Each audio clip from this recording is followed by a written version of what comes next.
WIIFTV PM. WIIFTVP. Media's just for you and me.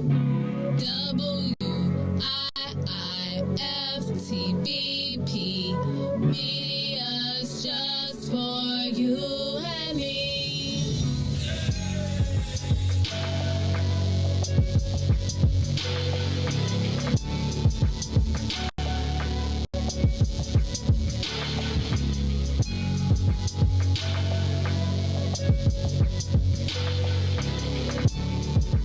It's official West Suburbs and Chicagoland area. The Naperville Soulfest is back, featuring a live performance by Avery Sunshine and Carl Thomas on Friday, June 3rd, and Kindred the Family Soul. Selena Johnson and Riis. On stage Saturday, June 4th at Naperville Settlement, located at 523 South Weber Street in downtown Naperville. If you missed the last Naperville Soulfest, you don't want to miss this one. Get your discounted tickets on Eventbrite or visit NapervilleSoulfest.com for more event details. For vendor opportunities with access to over 7,000 attendees, text 630-202-6431. That's 630-202-6431. Spend your first weekend in June at the Naperville Soulfest with Avery Sunshine Friday, June 3rd and Kindred the Family Soul on Saturday, June 4th. Check out NapervilleSoulfest.com for more information. Oh, baby. I mean, I know that you're here with me and everything, but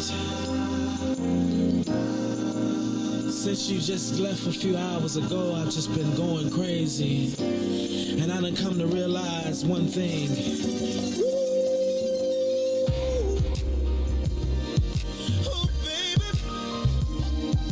Miss you. Yeah. Ooh, baby. Oh, darling. Whoa. Whoa. Oh, oh. Your love must be some kind of drug, baby. 'Cause it just keeps on calling me. And I just need a hit of your love. It's got me shaking and feeling for your touch. Baby, of you I can't get enough. It feels like I done OD on you, babe.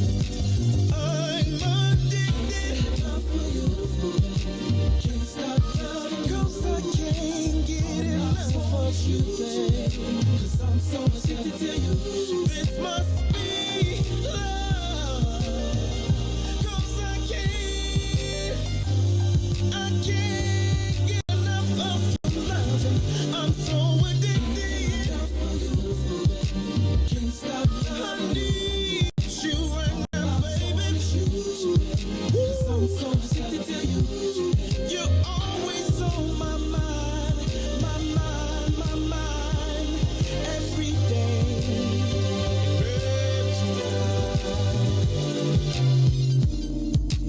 It's been too long since I had you in my arms, and I don't know if I can take any more of being without you.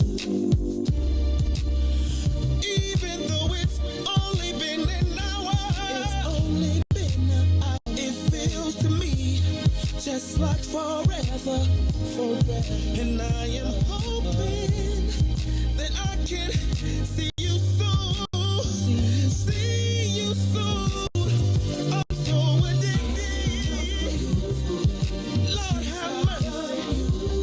I can't be without you, baby. Oh no, not for a minute, not for an hour. I can't get enough. I'm so addicted. WIFTBPM. Uh-oh, what's in it for the black people? You are listening to the most dangerous show. This is What's in It for the Black People Radio. Maze Jackson, the most vociferous advocate for black people in the world. For Ruthie Moore, for Ty Stroger, I am the host of the Maze Jackson Show, asking every single day, what's in it for the black people? And if you don't like it, you can still tell them Maze said, Mayor Lightfoot, man, we ain't accepting that. We ain't accepting that. Let's go.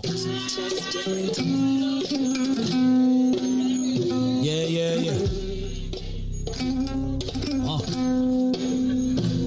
let's get down to business and go ahead and address the facts, man. Lightfoot seems more lesbian than black. Rahm Emanuel's another case, he was just as tired. 50 closed schools left much to be desired. Police had Anjanette naked on that body cam. They suppressed the footage so it couldn't touch a lot of hands. Reminds me of that 16 shots in that cover-up.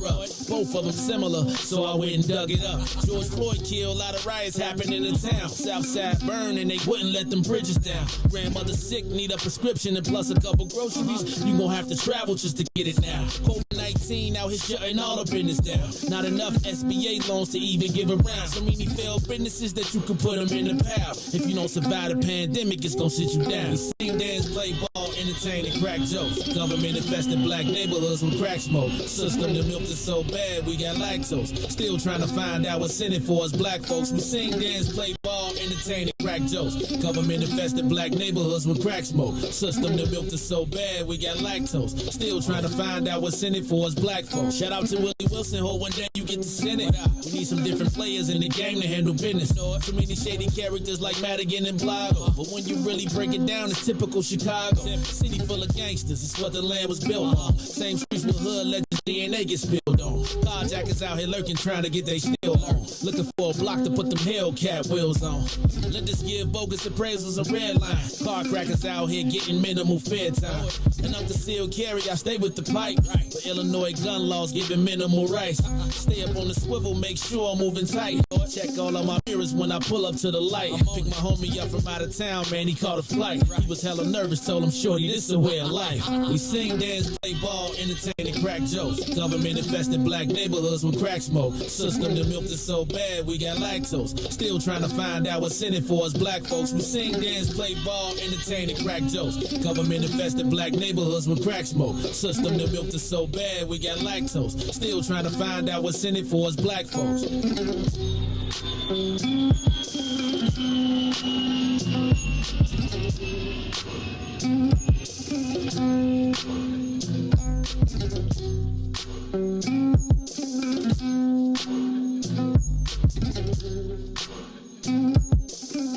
Good afternoon, Chicago. Good afternoon, world. This is the Maze Jackson Show. I'm your host, Maze Jackson, with my girl, Ruthie Moore, on a Friday. Last day in the afternoon till next month. Riis, sorry, dog. I know you was getting comfortable with the, the 3 o'clock. I seen you moseying on in here. You be coming in. Riis done been coming in early. Like, Riis, you know something is up because Riis, like, I'll be like, wait, what time is it? He be here like 2. Look at the clock every Riis time. be 2, right? I be looking at the colors. I be like, what time is the schedule? I be like, what do the schedule say? It's time to go. It's time to start already. Oh, right. And then I be like, wait, you an hour ahead of time?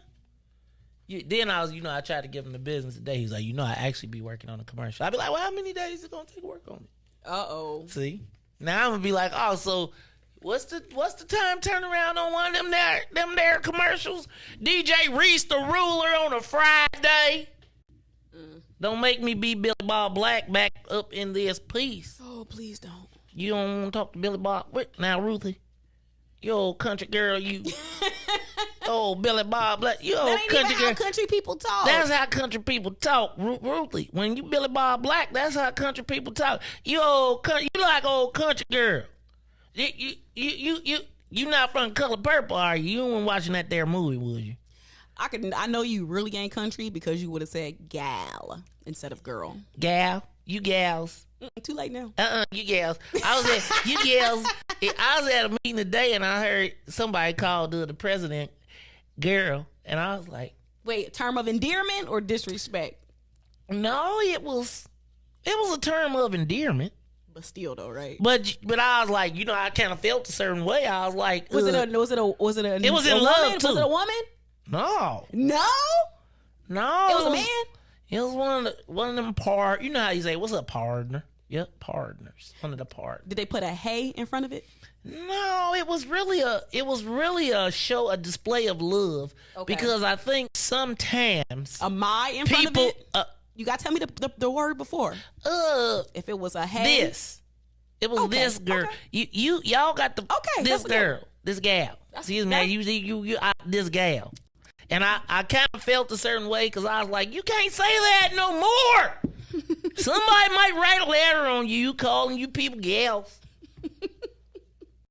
Lord have mercy. You all at this reading, writing. You old colored people in this reading, writing, arithmetic y'all done got y'all in trouble. Y'all done started reading, trying to do a little math, a little arithmetic, try to learn a little history, and now y'all want to be cowboys.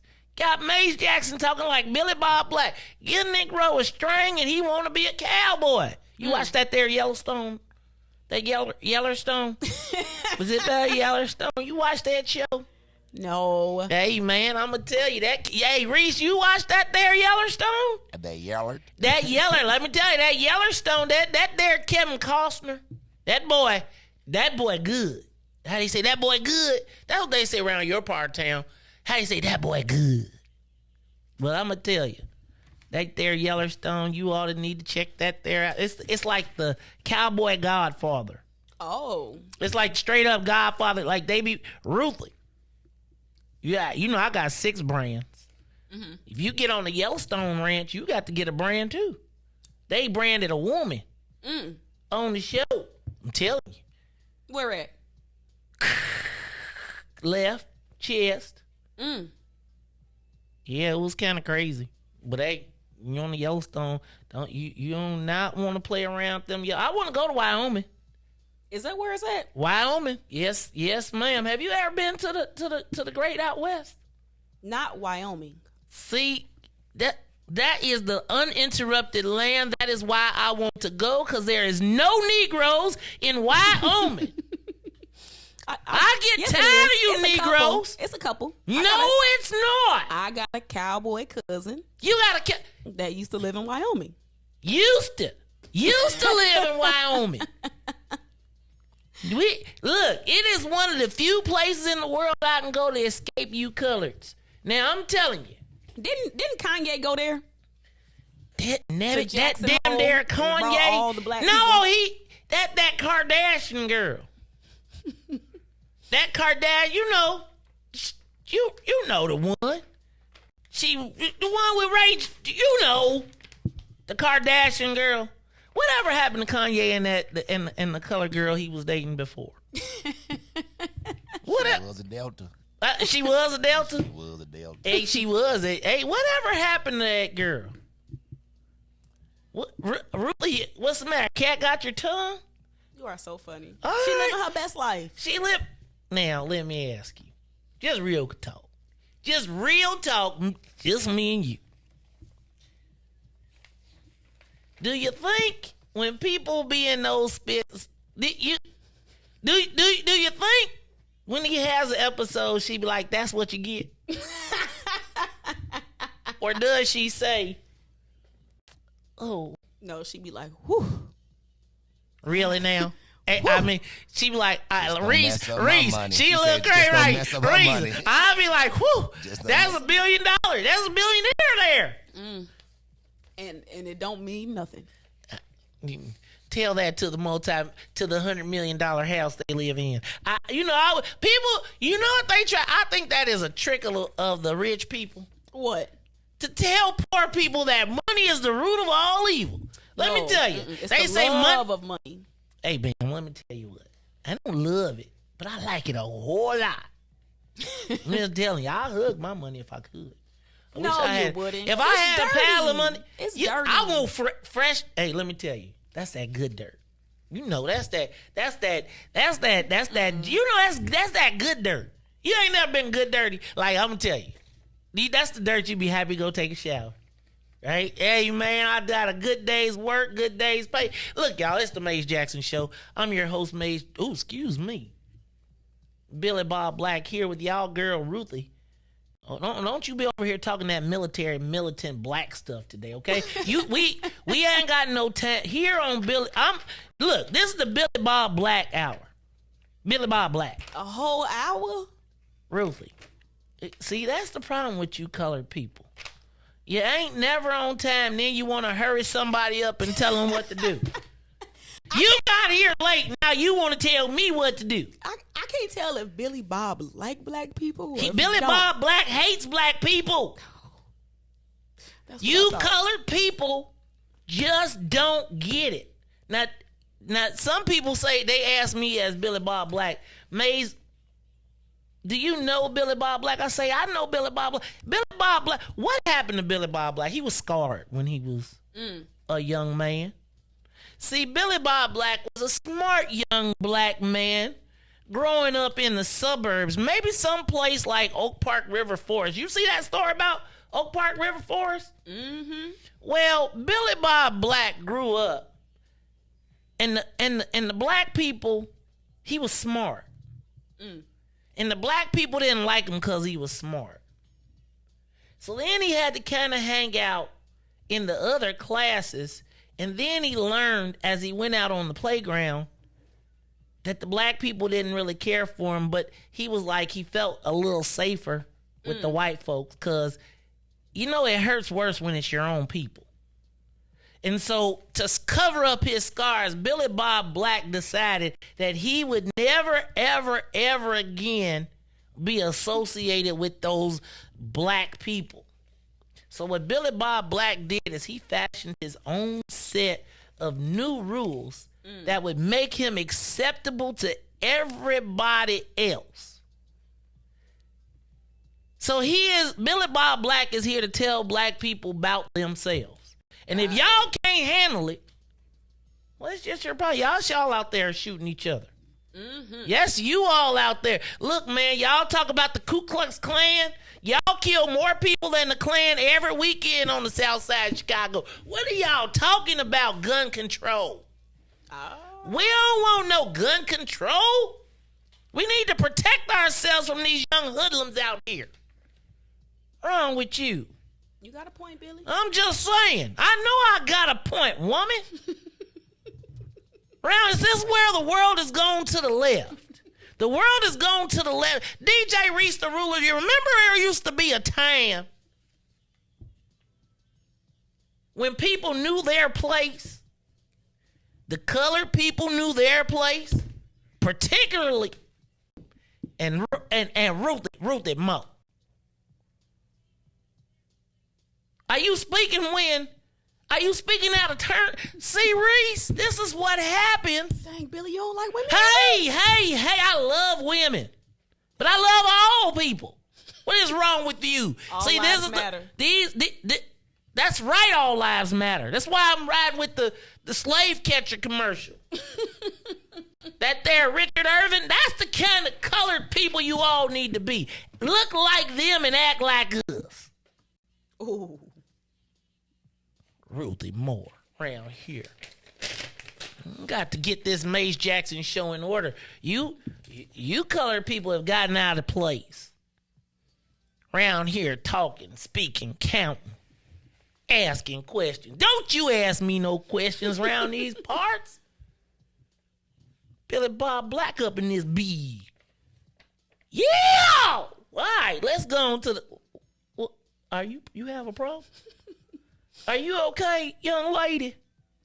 All right, I just want to check. I know you are you from Kankakee? You from Kankakee.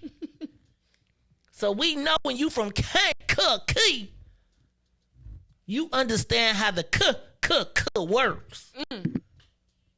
So don't you hey, what time is it? You know how y'all after 6, you know you ain't supposed to be on these streets now.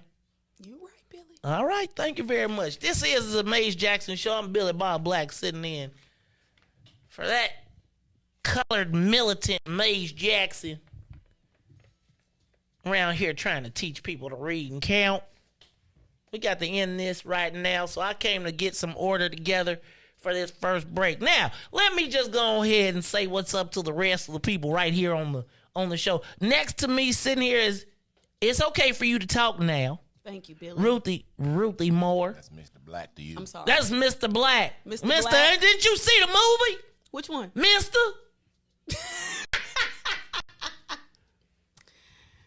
Oh, Mr. Black. Mister to you. I'm sorry, Mr. Thank you. Love when you come for a visit. It's always an entertaining time. You remind me of one of my great uncles. Man, was he a slave too? Did you see, by the way, did you see my good friend Richard Irvin's commercial? See, y'all forgot how far you come. These people done been good to us. I liked his commercial. I thought you would. You might be after my own heart. Do you see these people out here trying? Did you see that hard-working commercial, that hard-working man that worked his way up, pulled his bootstraps up from slavery, and made a house all the way up there in Aurora, Illinois? Aurora, Illinois, he made it. And then he stopped the crack addicts. And he rode in a police car. He understands all lives matter. I'm glad you understand. Ruthie Moore, I think you might be somebody after my own heart. Did you like the slave part too? What did you think when the slave lady was saying, "No, Richard, you run on now"?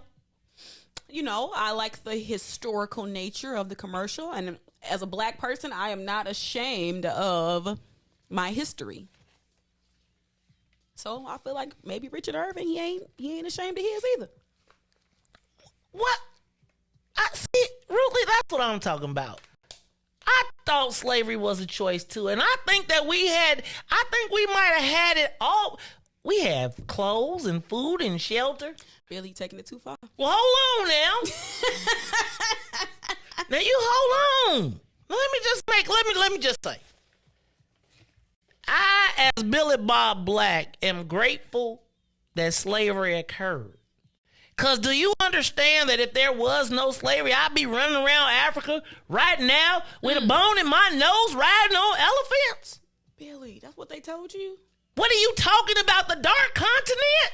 I'm so glad to have been rescued. Are you kidding me? And then we got to take, look, man, my uncle, my ancestors took the best, they took a cruise. Now, they was in the cabin. They was in the lower cabin, but it's okay. You've been on Tom Joyner cruise. A cruise? Ruthie Moore, this wasn't so, slavery was not that bad. Like, you all complain a whole hell of a lot. Like, do you understand? Everybody's been oppressed. What's wrong with you? Ruthie, some people should be very happy with some people enjoyed that boat ride. What about the ones that didn't? You know Negroes always want to complain. It's always somebody. Riis, you been to the restaurant. You go to the best restaurant in the world. Now, some things ain't going to always be perfect. Yeah, it might have been a little overcrowded, but I mean, look what you got on the ride. What, raped? Hey! Starved? Stop it. Ruthie, those were meaningful relationships. Ruthie, stop it.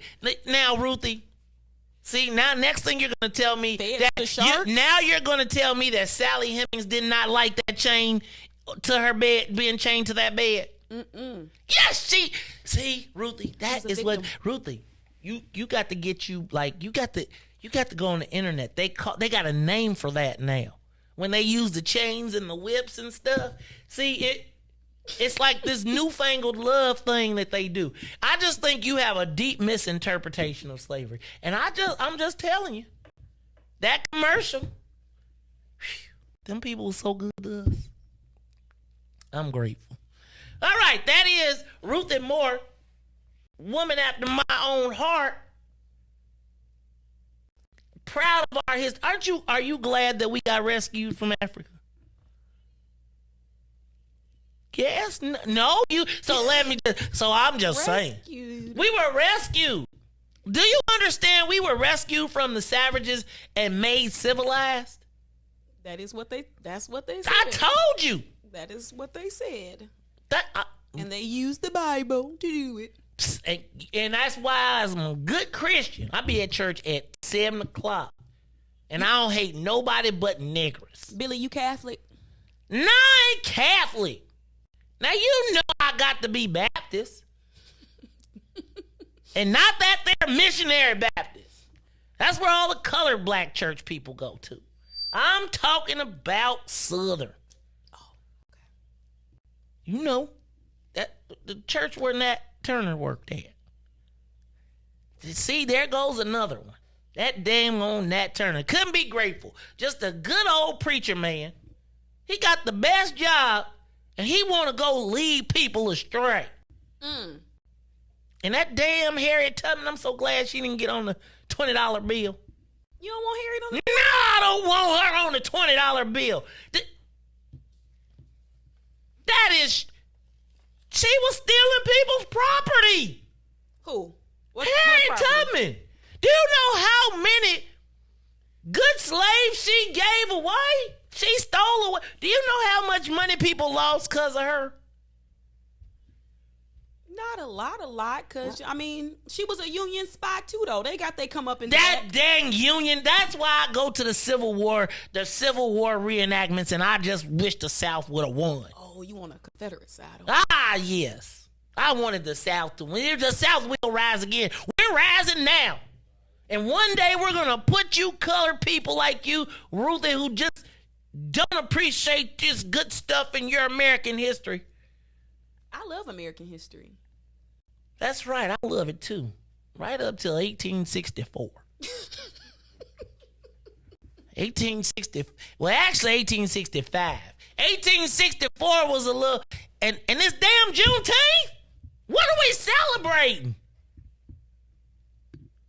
Goodness gracious, you done got me all riled up. I'm supposed to be getting up out of here, and you won't even let me get the soul plane up. I'm about to put my cowboy boots on, but before I do, let me say what's up to my boy. You see how I said boy?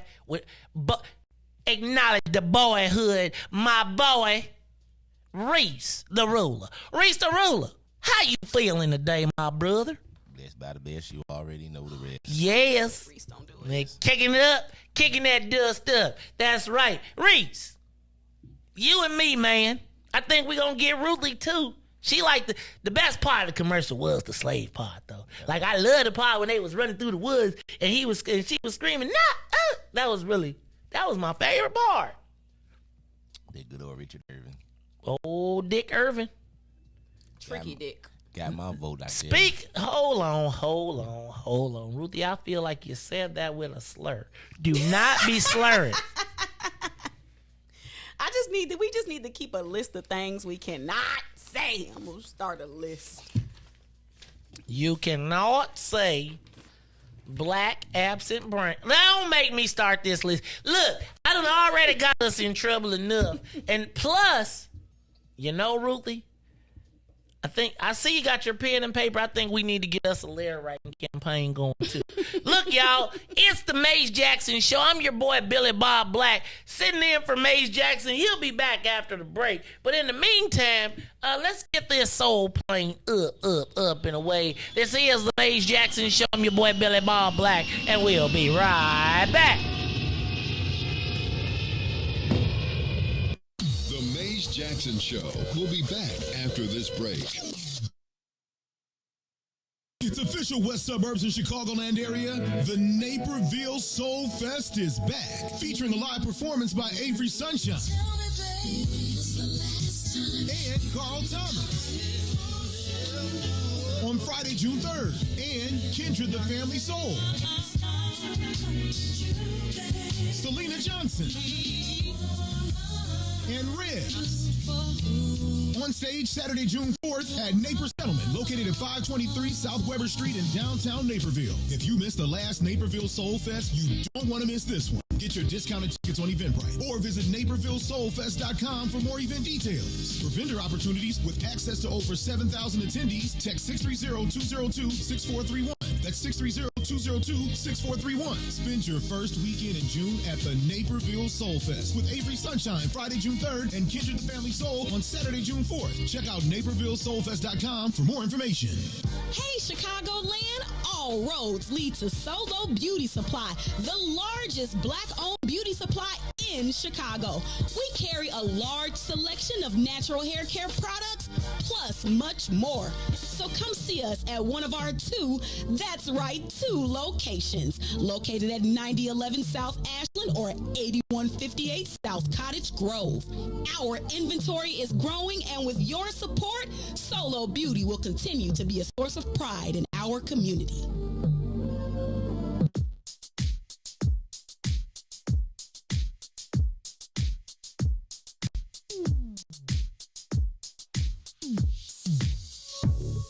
I know what you did, but you did it right.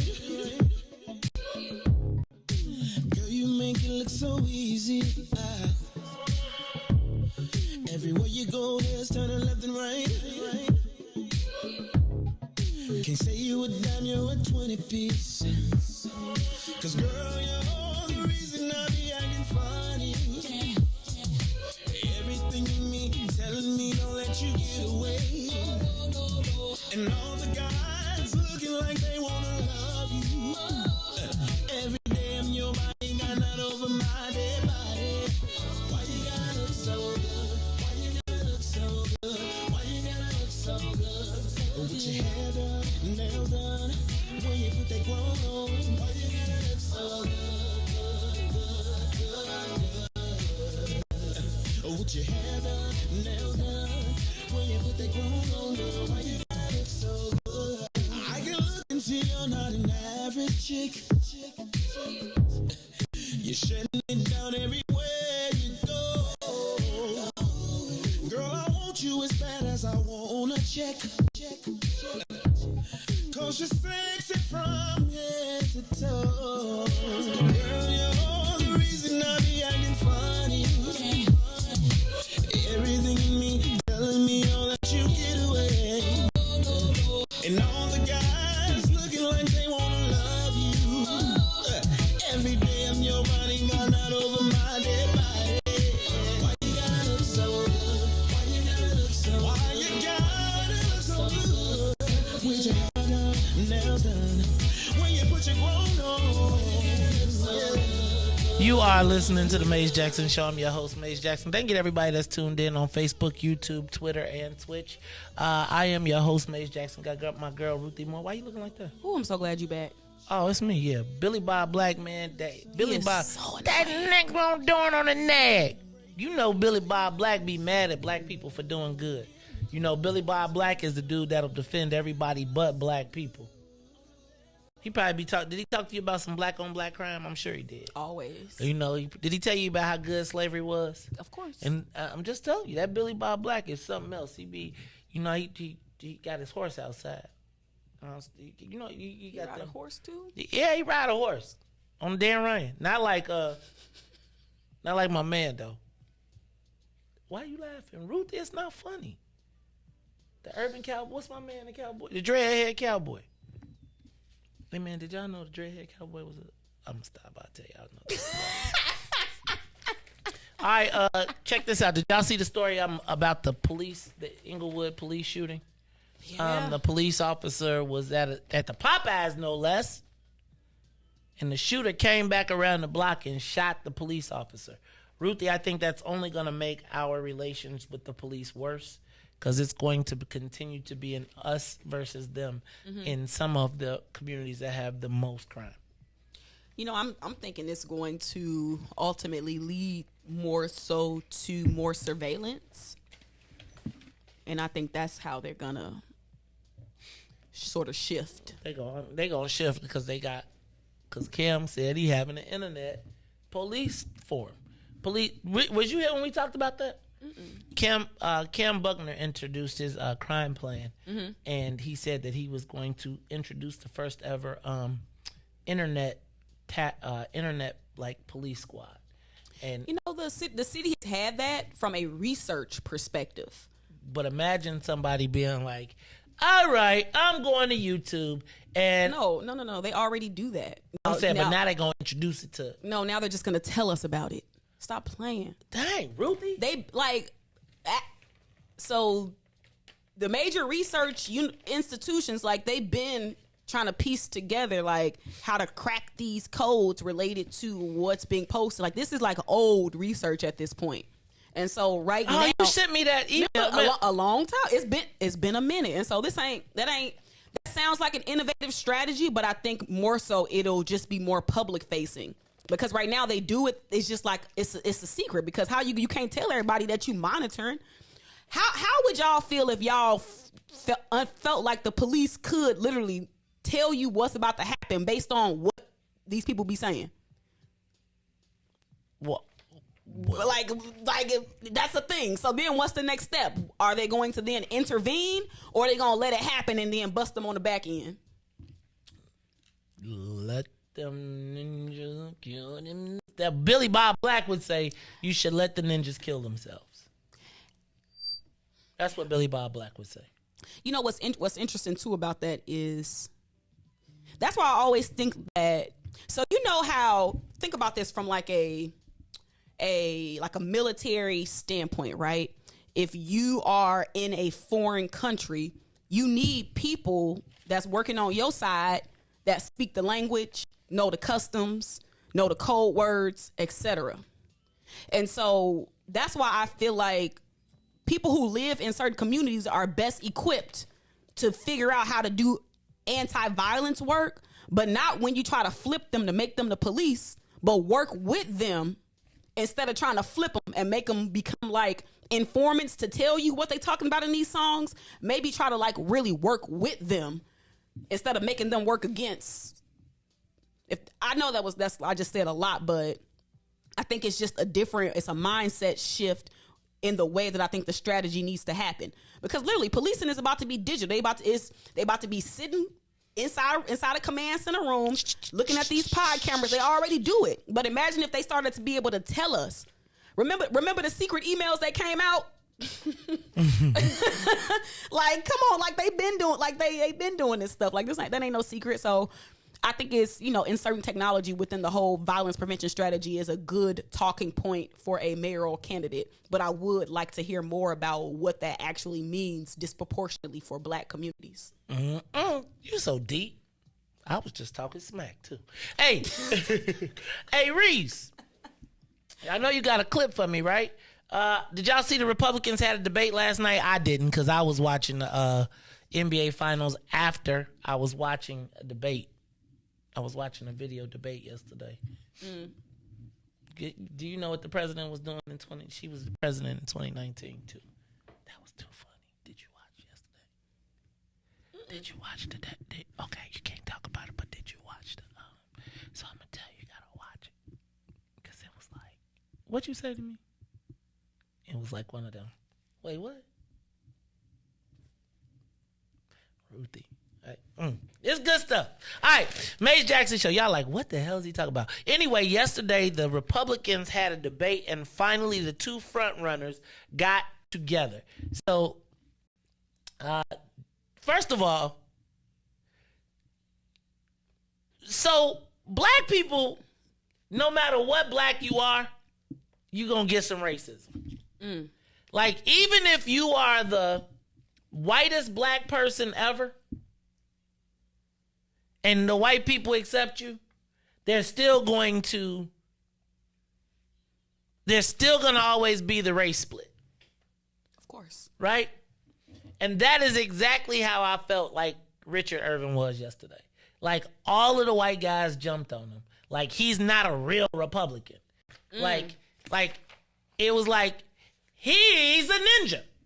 Oh, okay. Right? Okay. Like, he voted for Barack Obama. He supported Black Lives Matter. He supported Black Lives Matter. No, I didn't. I supported all lives matter. See? You're a Black man. No, I'm not. I just look like them.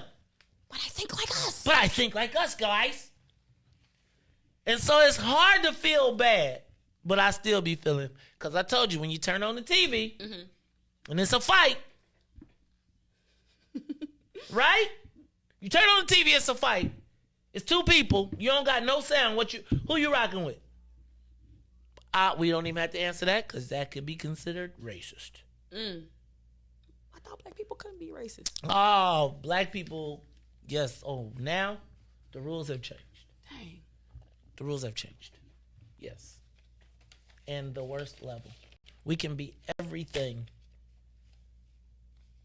but compensated for it. I mean, I'll be like, for real. Like, some days I'll be like, unmitigated gold. I'm unmitigated gold to come me. Eat my popcorn. So anyway, they snapped on Richard Irvin. And can I say something? I think like when people in Southern Illinois refer to Chicago, I don't know that they got the memo that Chicago is like not all Black anymore. So when they say things like this, Riis, you got it? Darren Bailey said, see, Riis, you got to be on your point. Chicago. A crime-ridden, corrupt, dysfunctional hellhole. Okay. Dang. Play that again. Hold on. That was candidate for mayor, and you know that's her. He has a black running mate. Now, let me ask a question. Do you think he's talking in code here? Like, and who do you think he is talking about when he says this? Riis, play it now. A crime-ridden, corrupt, dysfunctional hellhole. He should not get one vote out of Chicago. A crime-ridden. Play it again. No, I don't want you. Let's do it together. Dysfunctional hellhole. No, you missed something. A crime-ridden, corrupt, dysfunctional hellhole. Your mama. I don't have like. That's one of them things where somebody talk about you, like, I could be mad all day, but you ain't finna be calling us out like that. Like, what did you say? Would you hear yesterday when we talked about the Ku Klux Klan when they hung the effigy of the black man? Yeah, I saw you. Like, where was you at? What's that then? Darren? See, do y'all understand how I be like having a nervous breakdown sometimes? Like when these people be picking what they're going to focus Refer on. to. Right. So what do you call the place where they hung the black man in effigy? Where he came home and they had a black man hanging in chains facing his window. Where they had niggers spray painted against the... What do you call that, Darren? A crime-ridden hellhole. I call it a... Well, I don't know if I can use the word. He probably called it a... I don't want to do it. This is an opportunity for us to have free speech. That man did not leave his yard. Billy Bob Black said that man had every right to hang that colored man by a noose in his yard if he wanted to. But you know, when you think about, but crime has to be, after Republicans lost COVID, now they got to focus on crime. And so painting black people out to be the criminals, like, that's always the easy win. What, he gonna put a picture of the white boy who did the Tulsa shooting up in his I mean, not the Tulsa shooting, but the white boy that did the Buffalo shooting and have that? That's even, I mean, crime. We gonna keep seeing it. Every time they talk about crime, they gonna show a picture of a black man or some type of dark hooded figure. Like, get out. One more time for me, Riis. Just one more time. Because I feel like it's you. A crime-ridden, corrupt, dysfunctional hellhole. It is a lot of corruption, though. I ain't gonna stunt. Dang, Ruthie. I'm just saying. Yeah, you can't be agreeing with him. You can agree with him on a different show, but you can't be talking. Look, man, it be your own people, Riis. Look, Eminem. There you go. He is kind of right. I mean, you just dissect what he's saying. Some of us are living in a hellhole. Some of us feel trapped in our communities. But he ain't just got to be trying to act like it's just... Oh, so you agree with the hate? I mean, we do need to do something about the crime. But don't just be trying to paint it like it's just all the blacks doing the crime. Like, well, do you feel like he was talking about black people? Yes. Why you feel self-conscious?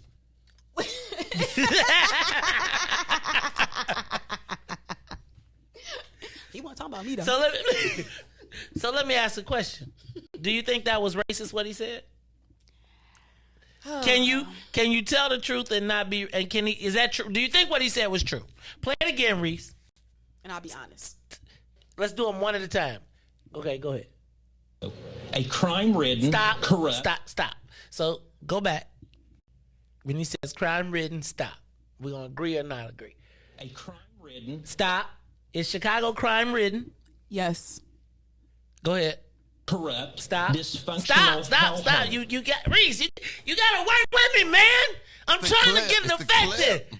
You gotta stop. You gotta be ready to pause. Every word. Okay. Stop. Okay. Start from the beginning. Ready? And you gotta be ready to pause as soon as every word stops. Look, man, we can't be doing on-air training. Go. Chicago. A crime-ridden, corrupt, dysfunctional. He can't do it. I'm clicking the button. Wait. Is it crime-ridden? Is it dysfunctional? Yes. What was the other one? Is it corrupt? Yes. Go ahead. Is it a hellhole? Corrupt. See, go ahead. He said yes. Chicago street violence. Are we a corrupt hell? So do you agree with what Darren Bailey said?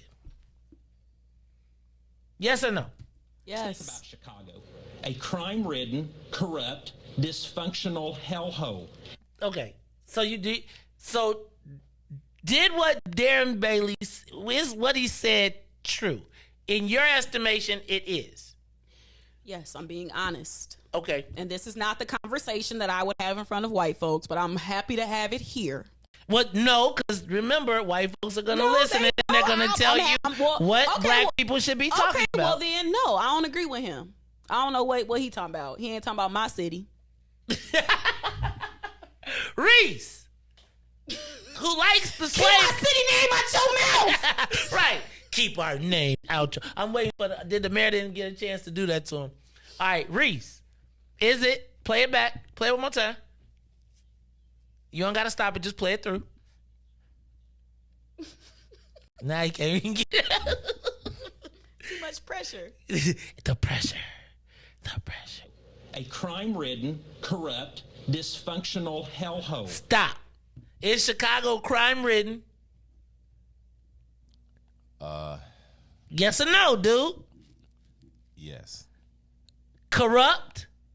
Politics. Dysfunctional? Nah. Hellhole? Nah. Okay. Hellhole. So you got a 50. Yeah. Okay. But Richard Overwood would never say that, though. Oh, no, he'll be like, Richard Overwood. he'll be like, swing low, sweet. Look, I can sing, boss. You heard what he said. I look like them, but act like us. 3C, he want to give to the community, man. You heard what he said in this. But for real, though. What'd he say, Riis?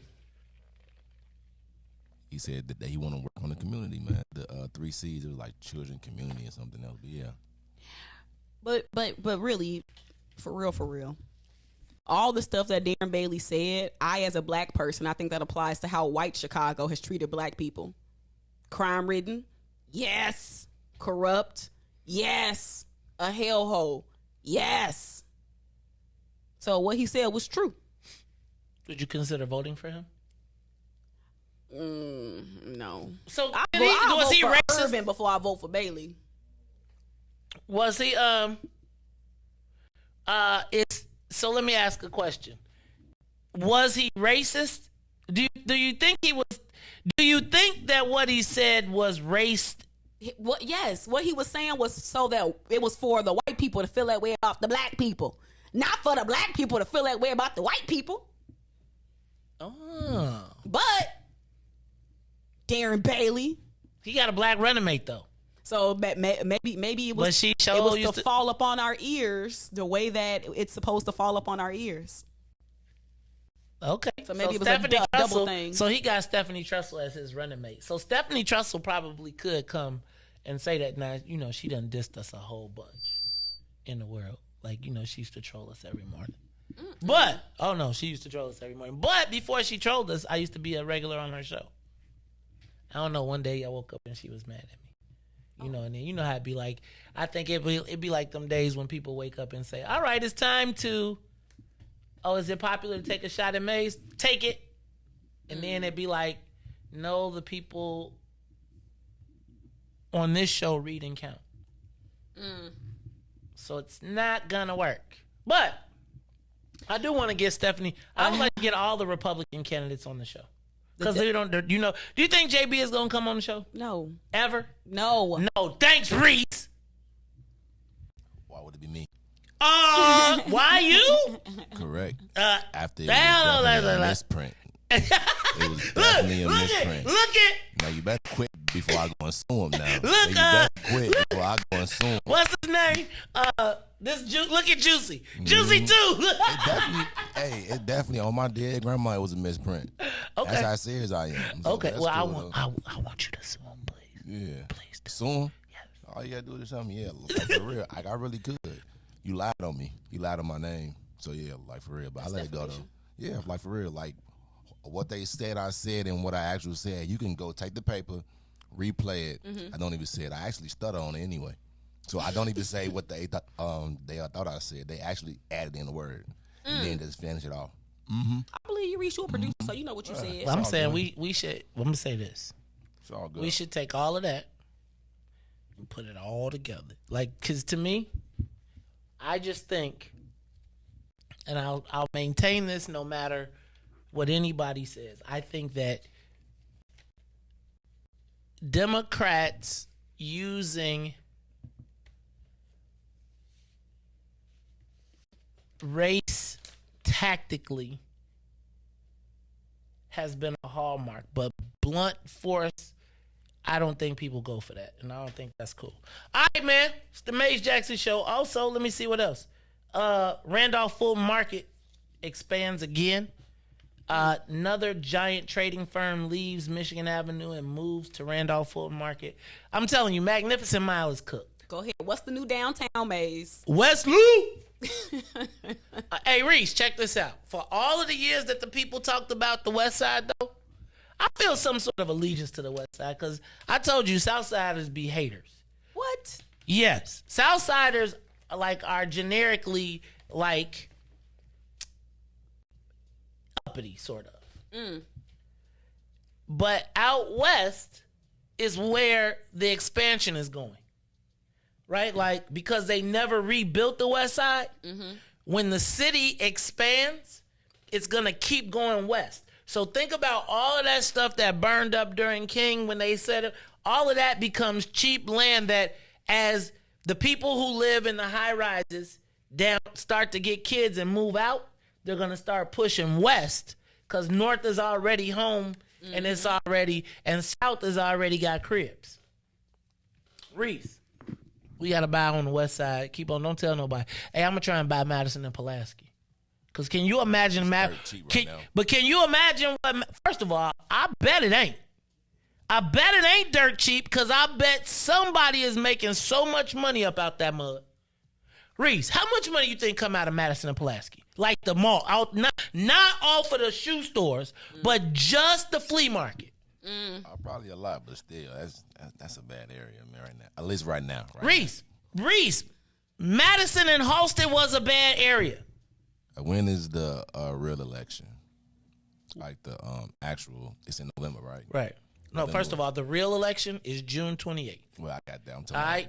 June 28th is the realest election we ever going to see in this mud. But that's just like the primary, right? In Chicago, in Cook County, that is the race. That is the race. So there is a general election. If we want to talk about that, I'm happy to talk about it. What would you like to talk about? No, I would just want it's okay. In November, it'll be all good, though. In November, it's going to be all good. In June, it's going to be all good. Okay, it's going to be in June. Okay, all right, let's see. It's the Maze Jackson Show. Madison, what is what's going on Madison and Pulaski? Is it like clothing stores? Madison and Pulaski is downtown West Side. No, I'm saying it's clothing stores, right? It's clothing stores. It's clothes. It's everything. It's just like it's kind of like. I have a question. 87. I'm asking this as politically correct as possible, but who's like the owners of a lot of those stores over there? Like, what's the demographic? They haven't written their letter yet. So wait. He said they haven't written their letter. Don't do it. Wait. Just wait. Just stop. Because this is not going to end well. I will just tell you that Madison and Pulaski is one of the most thriving commercial retail areas. What kind of stuff, though? Is it like what kind of They stores? sell everything from... Is it like clothes and stuff, They right? sell clothes. They sell shoes. They sell anything that if you lived off the grid but need it, you can get it there. Right? Like... To me, Madison and Pulaski is the epicenter of, it is like a microcosm of black people surviving in their own commercial, and it's not theirs, right? Like, I don't know how to explain it to you, but I just feel like. Ruthie, just understand The black people is the security guards. That's the answer to your question. Got it. Right. The black people are the security guards. It's the store I go into if I want like hip hop clothes and white tees. No, see, but That's it's more than one store though. It's like like a bunch. Okay. It's a flea market. Yeah, right. So it's like the Indoor. 87th State. Yeah. Oh, but it's like an indoor flea market. Okay. Imagine you. Yeah, but it's like also like stores are like along it. You know, like it used to be like a lot of stores like all on Madison, like all the most of like Costa and stuff like that. So it's like stores over like the whole in the area, tops and bottoms, like a big old tops and bottoms. May's favorite skating rink is over there. That's yours. Skating rink with no walls. No walls. So, but yeah, so it's like, but the area. It's so crazy though, because it's like if you go on Madison and Pulaski, the level when I used to. Okay, so I know this is gonna sound crazy, but I used to when I would have a client to help them because I would have white clients who really did not understand the black experience, right? And so one of the things we would do is take them to Madison and Pulaski and make them get out and make them walk and make them, like we would start at Springfield and make them walk down Springfield into the mall, but go see the stores, but then go in the stores and then make them go in the basement. And then walk around the basement and be like, this is the center of commerce. And this was actually before all of the shoe store, before it became like a sneaker joint. Right? And so to me, Madison Pulaski is like the epitome of. You just gave them all that street cred, man. They going around talking about some, man, I didn't went on Madison, walk the street. But they did. I know, but you didn't did all that street cred because they was with you. But it would be funny because, like, say it would be like, I remember one time the vice president was this white lady, Amy, and she got out and she was walking, and Amy was like a real fit lady. So she walking down the street, and the brother's like, hey. They grabbing her hand, like, what you doing? Like, and she don't know what to do. And it's like, you just let it go for a minute and she having a nervous breakdown. And you be like, welcome to the world. But Madison and Pulaski to me is the epitome of living off the grid for black people. Like you can get anything from like a car stereo, like everything that you can't, if you don't have transportation, is right there. At a premium price. But they got like all the bootleg stuff. And then there's like the people who own the stores. Then like the people who own the stores. And I think it's a mixture of, there's probably two groups, right? The mall is, Madison Pulaski Mall is probably made up of maybe people of Asian descent. And then like the stores on the strip, like the tops and bottoms, those are people of Arabian descent or Arabic descent who have the shoes, etc. And then what you see interspersed in there is all of the black people with their side hustles on the street with no store. But like if you want to get edible, like straight up, people got like whole edible like displays on the street. Like, yo, fam, like you can get rocks, blows, edibles, you can get anything you want right there in like a 8-block strip. Meanwhile, the police is parked right on the corner. On the street, people be blowing weed in the car. They will sell. I'm sorry, I'm chopping you, but I was sat in the car and I watched dude be like, the cop was parked in the middle of the street. People started parking behind the cop in the middle of the street, and then the next thing I hear, rocks, blows, edibles. Just like that. That ain't it.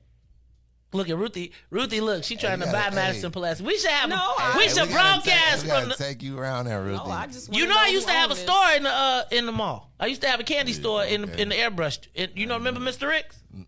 Mr. Rick had the airbrush shop downstairs at Madison and Pulaski. That's what Swill worked. And they would do all the airbrush. And you know what his biggest business was, dog? Rest in peace shirts. Like man, like every Friday you be in there, people just be like, I need 10 of these, 10 of these, 10 of these. Like it is the epitome of the underground black economy. Man, it was the first time I ever saw, like, wait, you mean y'all could smoke in here? Wait, hold on. This can't be right. Yeah, man. All right, y'all, it's the Mace Jackson Show. I don't know how we got on Madison and Pulaski. Riis. Let's leave. Look. All right, well, what part? What? So, is that a... Riis, would you think if somebody went into the basement of Madison and Pulaski, they'd be like, that's a hellhole?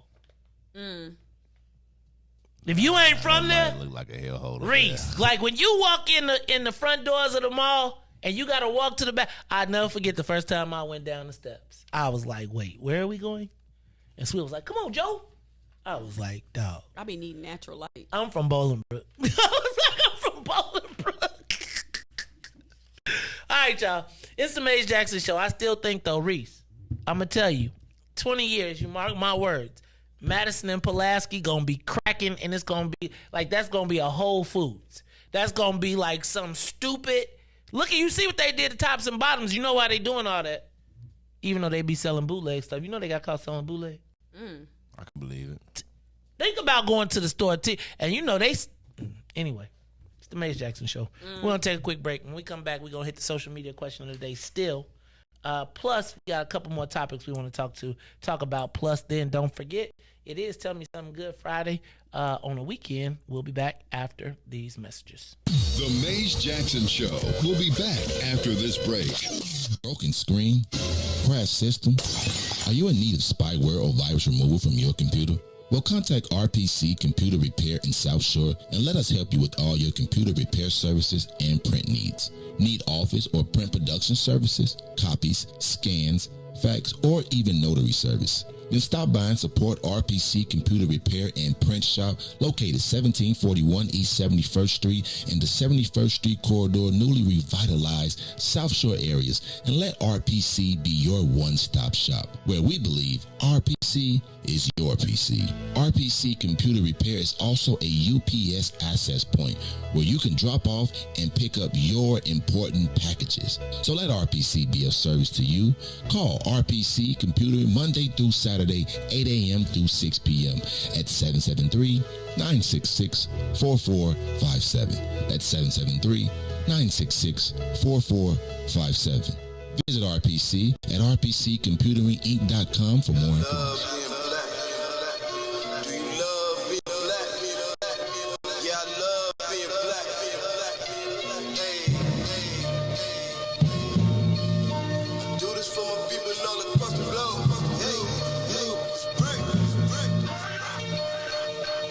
The skin of men fit me fine, tailor-made, yeah, I'm comfortable.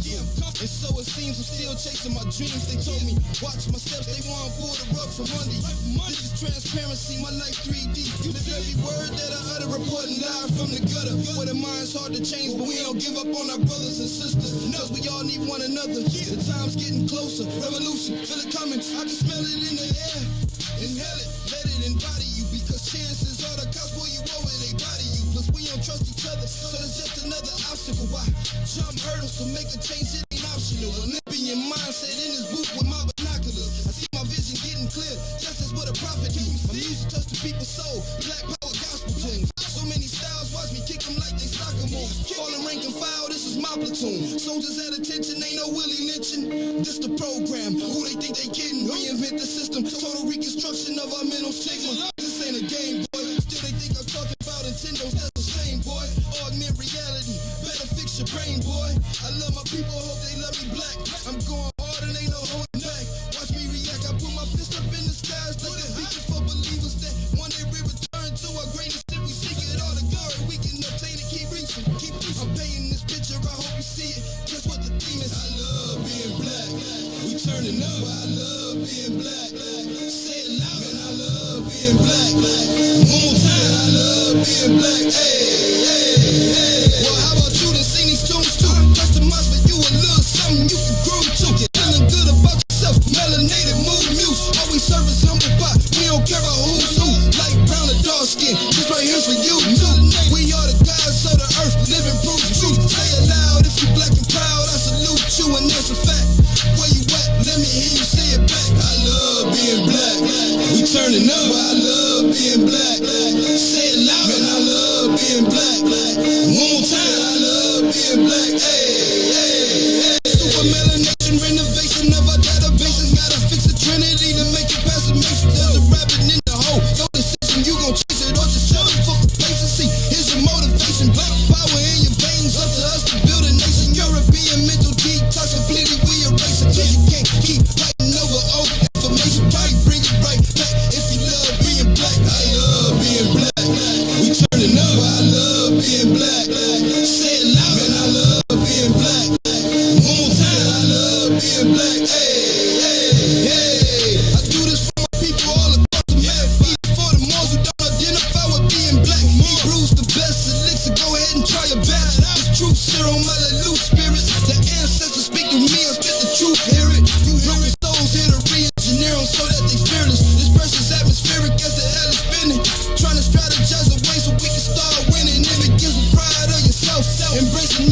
just making this appearance for coherence, so you can understand what we up against. Hit the reset button, switch covenants. It's my contract to the people that I'm publishing. It's a new era, hood to hood, feel the power, and I'm loving it. Turn up, neck turn up, strapped with the black burner. Murder, murder, keep sleeping and I shoot up the server. Corrupt the service after 5 minutes, time to purge them. We waking up and that's what got them nervous. I love being black, we turning up. I love being black, say it loud, man, I love being black. One more time, I love being black, hey.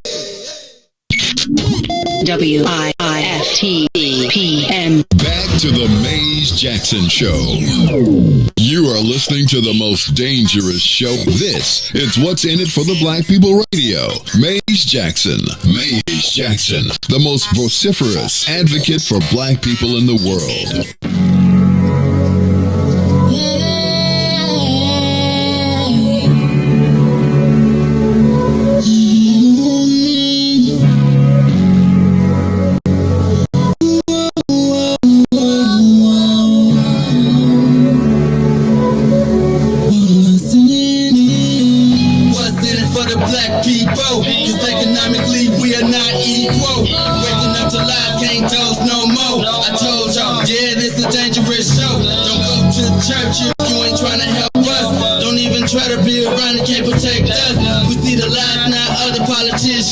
We need money and no symbolism. It's Maze and Riis, Ruthie and explaining how we all come from God, giving us tools to beat the odds. If we united, our movement gon' stop. If they ain't trying to help us, they ain't trying to do nothing. We gotta do something, we gotta stop running. It's time to confront the problem. Really, you expect, you oppressed, it's all wrong.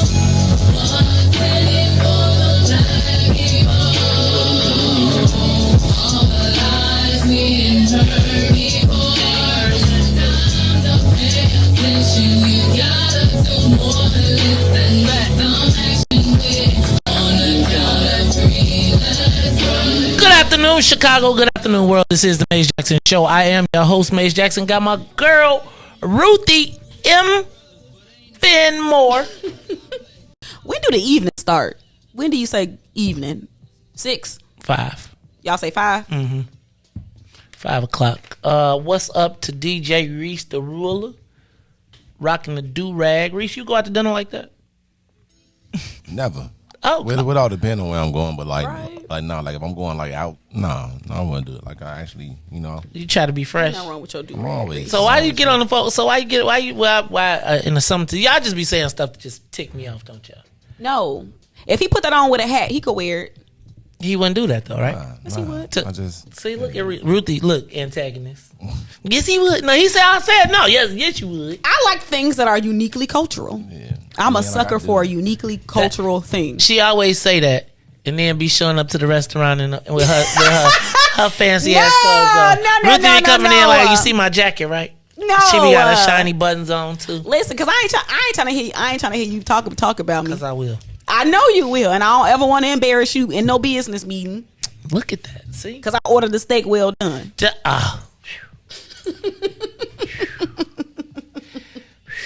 Goodness gracious. Do you wear hats and do-rags? Or you feel like you're too grown for that? Huh? Do I say what again? Do you wear hats and do-rags or you feel like you too grown? I was always too cold for that look. Really?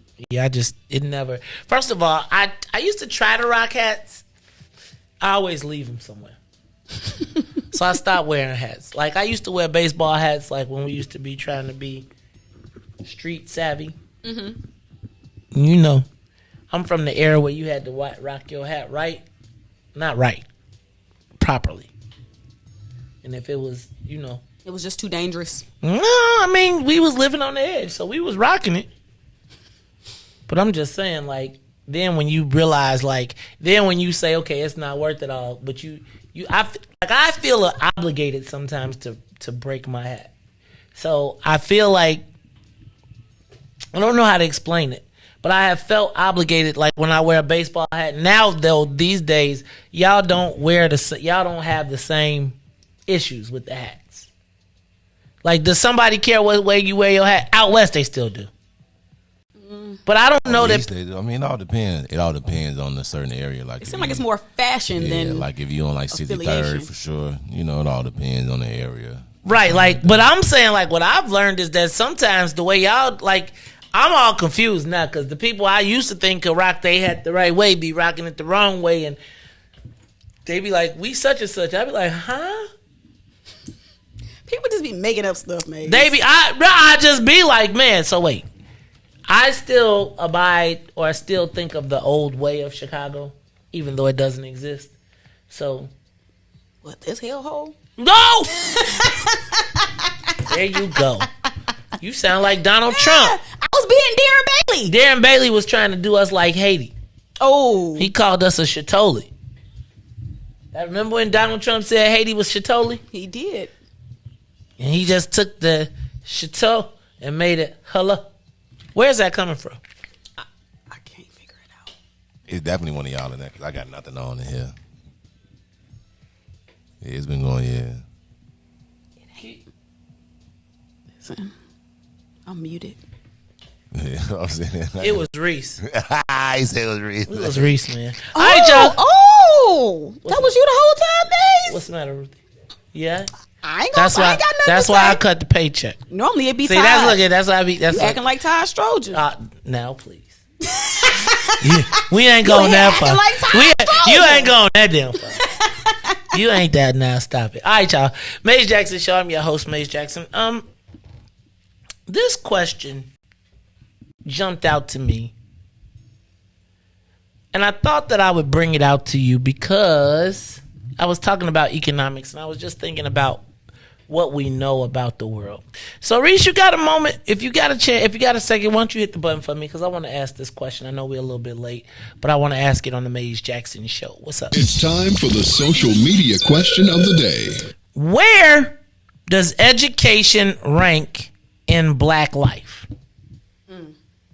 Give us a call, 872-259-7474. I want to know, where does education rank in Black life? Now, before you say education is everything, or before you come up with a cliche answer, I really want you to think about how much emphasis in general is put on education in the Black community as a means of advancement. And then I want you to ask yourself, how important is education to Black families?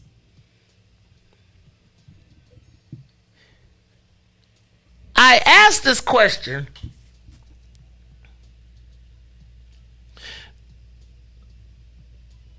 because I was thinking about my own ceiling.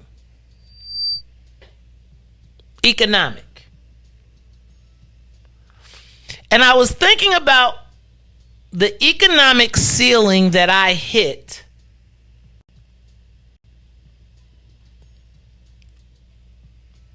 when I got into the work world without a college degree. And I wondered how did you go from being a $60,000 a year earner to a $160,000 a year earner? And from $160,000, like, who is the person that gets a job making $500,000 to $1 million a year? Now, for perspective,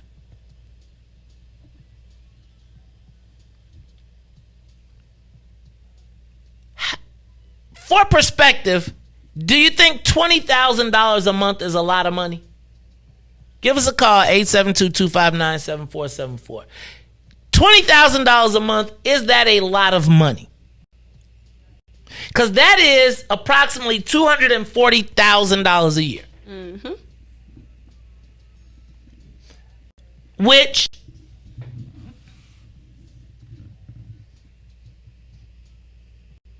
I gotta ask you,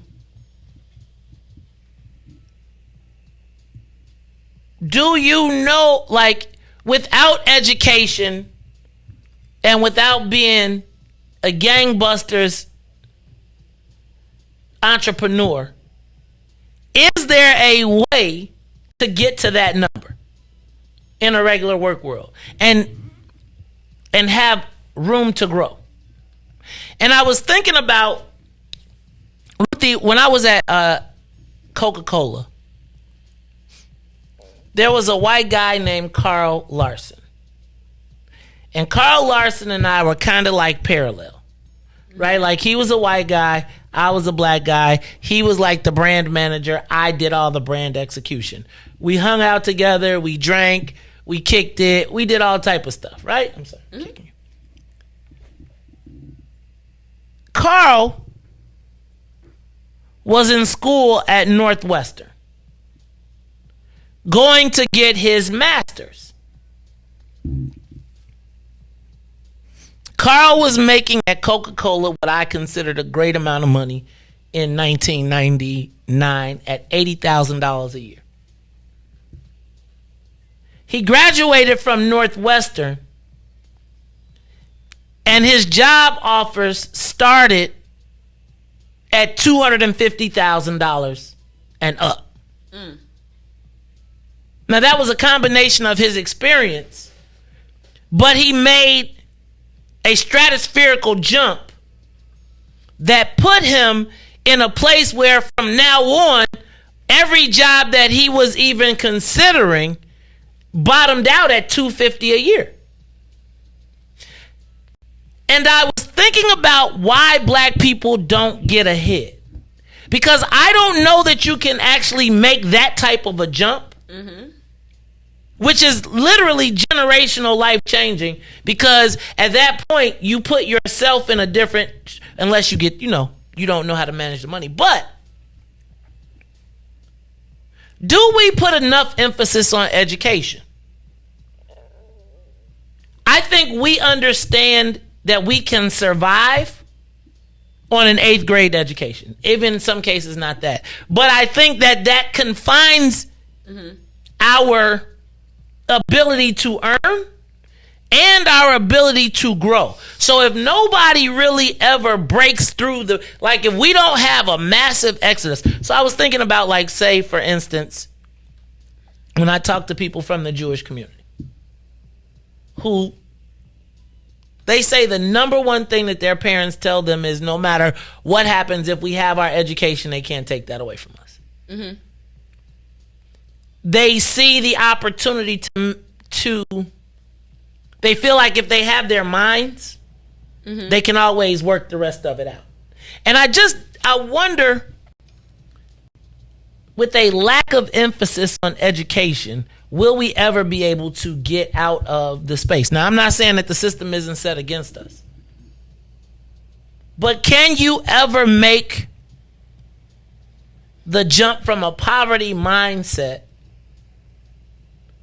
a mindset of lack, without education? Like, how do you get over the hump if you don't get that? Like, you thinking about paying your student loans. I'm thinking about how not to pay them. Well, what you talking about? That's what I mean. Oh, okay.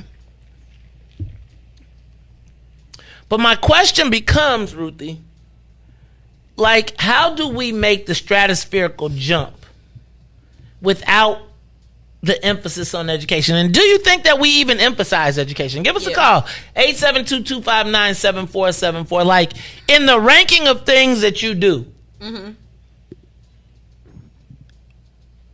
how important is education to your success?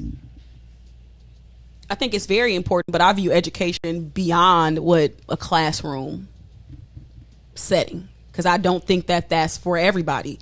I think sometimes formal education might even do a disservice to some young people by putting them on certain paths. But I think that other cultures are able to use education as a tool. And it's emphasized as a tool, just like what you said, like heavily emphasized as a tool. Now, if if I could go back and do it all again, I would use education more as a tool versus a next step. Because we was always kind of taught that from high school, you go to college. Like, anybody ever say what you should do in college? They just say go to college. And so I think that, like you were talking, giving the example about Mr. Larson. Is that what's his name? What's his name? Mr. Larson, like, he could go get that master's and then make that leap. But think about, he might have already had some social capital. He might have already had a certain network built up. His daddy might have already been a member of this certain thing to help him, to propel him. So actually, and that's funny you say that. So he was like really actually not from, like, I think kind of how we kicked it was because he wasn't from, he didn't have a lot of background, but he was like, he was determined, like when he was like, I'm gonna make 250. He was getting a master's, right? You know, do you remember what he was getting it in? Business administration, or like an MBA. Okay. MBA, but I mean from Northwestern. But okay, so how many MBAs from Northwestern ain't making 150? I would think for an MBA, I need to be making more than that. I'm just lowballing it, but I mean, if you're getting an MBA from Northwestern, then you are on a certain trajectory. So, does it? Why? But could you say that about any MBA? Not. I mean, obviously, no. Like, I'm saying, okay, I understand there's like Northwestern University of Chicago MBA, but like if you have an MBA from a reputable school, I still think that's a path beyond. Right? Like, I don't know that we pay attention. Like, I don't know that school is, or not even school, but education. And I do think school, it's the path. Like, if you tell people after high school you go to college, but you got a whole bunch of people that can't afford to go to college, how do they go to college? You either gonna have to work through it to pay it, you're gonna get a scholarship, or you're gonna take out student loans. And for the majority of people, that if you work through school, you probably just worked and went to class. You might have not had the best college social life experience, joined all the clubs, did all the da-da-da-da-das. You know what I'm saying? If you go and you take out student loans, you cool, you kicking it. You might even get a little kickback during the year, but 5-10 years later, if you don't get a job that's making $240, $150, then what does that look like for your life? And so I think Black people value education. We just ain't necessarily had a means to get it and use it in a way that's going to set us up to create generational wealth. In fact, it's doing the opposite when you think about student loans and how that's preventing a lot of people from doing basic things like buying a home. I feel like I think that's the ultimate goal. Which part? Like, to get through college. Like, that's like, I don't like, I feel like if they emphasize you even getting to college or going to college, that's a whole different thing. I just don't know that how high of a value education has in the psyche of Black people. Like, it has conceptually, right? And but like that to part. Conceptually, but it's not education by any means, right? It is, man, bro, education up to what we can pay for, not education. And I'm not trying to castigate anybody, but I don't know that education is something that is sacrificable. How do I say this? Like, I don't know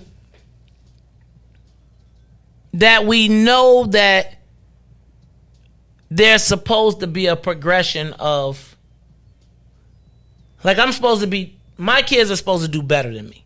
No, I think that yes, I absolutely think that Black people know that. And that's why Black people, quote unquote, send their children to the enemy to be educated so that they can be better than their parents. I think we don't have options. I mean, regardless of in mass. I mean, but that's part of it. That's why I think there is such a heavy emphasis on education. Now, what is that? Now, okay, I'll give you an example. Like if I say that this parent had a heavy emphasis on education because they made sure to send their young people to school every day.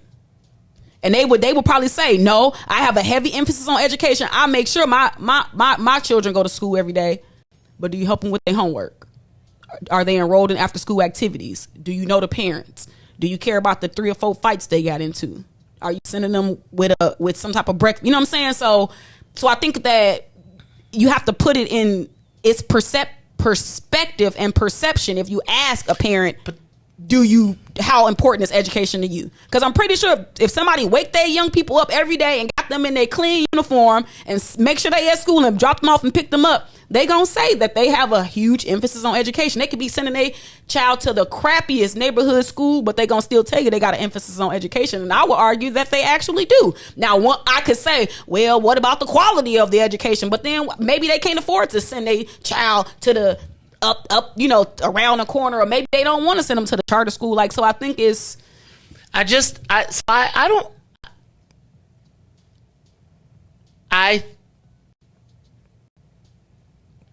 would say I guess I don't know where to fit this, but continuing education, like, I don't know that we necessarily make the direct correlation to and maybe it doesn't pay off, right? But the correlation to education and change of environment. I think we do.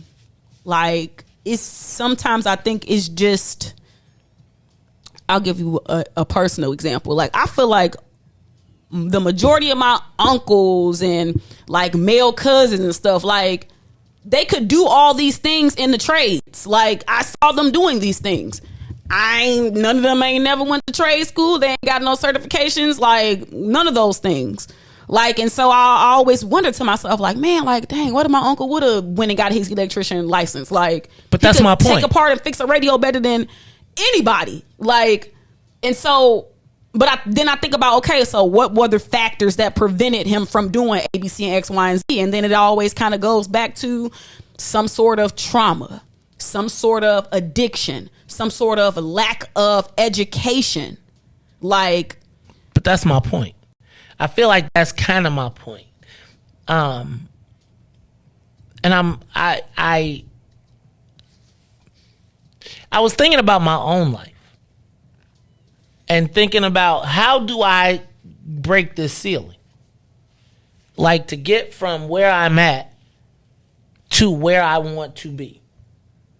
To the distant, far away people, it looks like it is, but because I know so much more about what's on the other side of that, and I always feel like it comes to a lack of education. And not that I'm dumb, but I don't necessarily have I have to go the long way around to be able to get to the level that people get with a degree. I've been fortunate enough to work around. Why you look like that?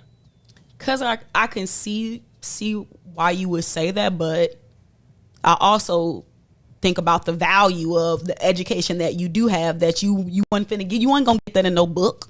And what would your life be like if you didn't get the type of education that? Because you weren't gonna find some of that stuff in no book, right? But I probably would be living in my mansion in Los Angeles, calling you, talk about some. You want to talk about this over my video chat? Because I'm in the pool, or not. I probably wouldn't even know you, or not. You I just probably never know. wouldn't, because I'm gonna tell you, I might not know. I think if I might not know some of y'all black people. Like, I might have turned into Carlton on y'all. Man, this mug, like, who? I'm just saying, I do, I do feel like education, that piece of paper, is a pass to another space that it is, and a quicker path. I don't know about a quicker path. I mean, it depends on. I feel like, to me, boy, I made my path, but I sure took the long way around, because they be like, you, like, yeah. Okay, so can I ask you a clarifying question? What? If you could go back and do your path, you would go to law school? Is that what you would do? Yep. Got it. Yes. I would go back. I would go to law school. I would probably, I would not have moved out of the dorms. Mm-hmm. I would have. I don't regret my life at all, but I definitely think that I took the long way around.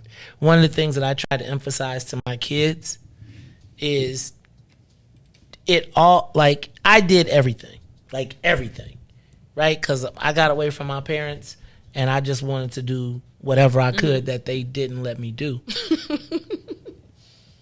But it's sort of like your student loans, right? Like I paid for 20 years for those choices, and it like I paid them off, but it took me that much longer to get to my purpose or destiny. And the thing that I wanted to do is to be able to help Black people change systems, and I think I probably would have been able to do it with this same passion earlier. I don't know. I don't know, Maze. I mean, I think everybody has their passion. But how would you have the same grind? Like you probably My grind is never stopped. But you probably would have never had to have your feet shackled and be slowly drowning while people literally kicking it on the dock. Like, who would Maze Jackson be if you did not have to experience and go through that? Rich. Like, you can't necessarily say that. You can't necessarily say that. Oh, Jesus. You can't necessarily say that. So your path is your path. But I would tell to all the young people listening, don't take the long way around if you don't have to. I don't regret any part of my life. I don't. You know what I'm saying? And I have had the blessing, and I would tell you that there are a lot of things. It always seems like it'll be easier the other way. I just feel like you don't have to put your own obstacles in your way. And I put my own obstacles in my way like they say on Church Chicago, God gonna work it out. But it's like he was like, hey Joe, but you're gonna have to take the long way around. And I believe that I could have had a shorter path, at least 10 years shorter, if not 20, to get to where I feel like I'm arriving now. But no regrets, because everything happens for a reason. But I do think that education is something that we got to really start. Like, I feel like for us, what kind of education, Maze? So I think there's two kinds, and it depends on where you want to go, right? Like, I think that I wish that I would have taken full advantage of everything that they taught at the University of Illinois, with the eye that I learned to decipher and decode. So I do believe that there's a tremendous amount of value in having a book education, if for no other reason than to understand, to have the same set of facts that the people you're going to be competing with are. Now, how you interpret them and how you use them to your advantage is different. But I feel like sometimes, am I as smart as a lawyer? Yeah. But he got all the rest of the rules. He know the technicals, so he can outpoint me. He might not beat me in an argument, but he could beat me in a courtroom because he knows the tools and he's got it. And I think it's kind of like sometimes I can pat myself on the back and be like, I wouldn't be Maze Jackson but I also think about, what if I had the rules if I knew the tools and had the rules that my opposition was playing with at a higher level, I wouldn't be getting letters either, because I would have been smarter to know how to play that game. But all that to say, I don't know that education is as highly emphasized in our community. I think you're right. I think everybody says, get your butt up and go to school. Right? I don't know that how many households not as though we wouldn't sacrifice, but understand the value of the sacrifice if you can get into that higher level of education. And I think that so many of us have survived and even done well comparatively without an education or with limited education, that it has minimized in my estimation. I think there was a time when everybody was like, you gonna get up out of here because you ain't gonna do the same thing I did. But I don't know that I don't see a mind as a terrible thing to waste. I don't see the drivers of education at this point. Like I don't even see Sesame Street. Like you got to think about this. Did you watch the Street Mob, Sesame Street Mob? Like it was built to educate urban youth, inner city who were in the, and because it taught like so many, they were like generations of kids got preschool pre-K education. It was like their own pre-K education, and now they've taken it away and put it on HBO. So you mean to tell me I gotta pay now to see Sesame Street to learn how to read because they want to take that? They do not want you reading. Think about how much you learn to read from Sesame Street. And think about now it's a pay-per-view. It was provided for specifically for black kids in the inner city who were stuck in what they call the ghettos. I don't know, you can say that now. And they said it was responsible for creating a whole generation, like my generation who thought there was hope and, was participating and all that good stuff. And now it is pay-per-view because I think that there is a lack of emphasis on education. Well, you got to think also about technology and how you could just hand a baby a phone, and technology has spurred, I think, different ways and different learning techniques and styles. And I think there is just so many options out there that you almost have to strategically cultivate the things that you allow your young person. Curate. Yeah, thank you. See, you got to strategically curate the things like the media and the content that you allow your young people to consume. And you know what? That button on YouTube that you gotta click if you don't want something to play after you watch something. So imagine that you gotta make sure you click that button when you give these devices and stuff to your young people, because if you don't, what's the next thing that's gonna pop on? And so you literally have to be so strategic about what you let them consume, because before you could just sit them in front of the TV and put on Sesame Street. And then came Mr. Rogers. Then came Electric Company. You could do that, but nowadays, even with Netflix, it'll start something else. And Coco Melon is cocaine.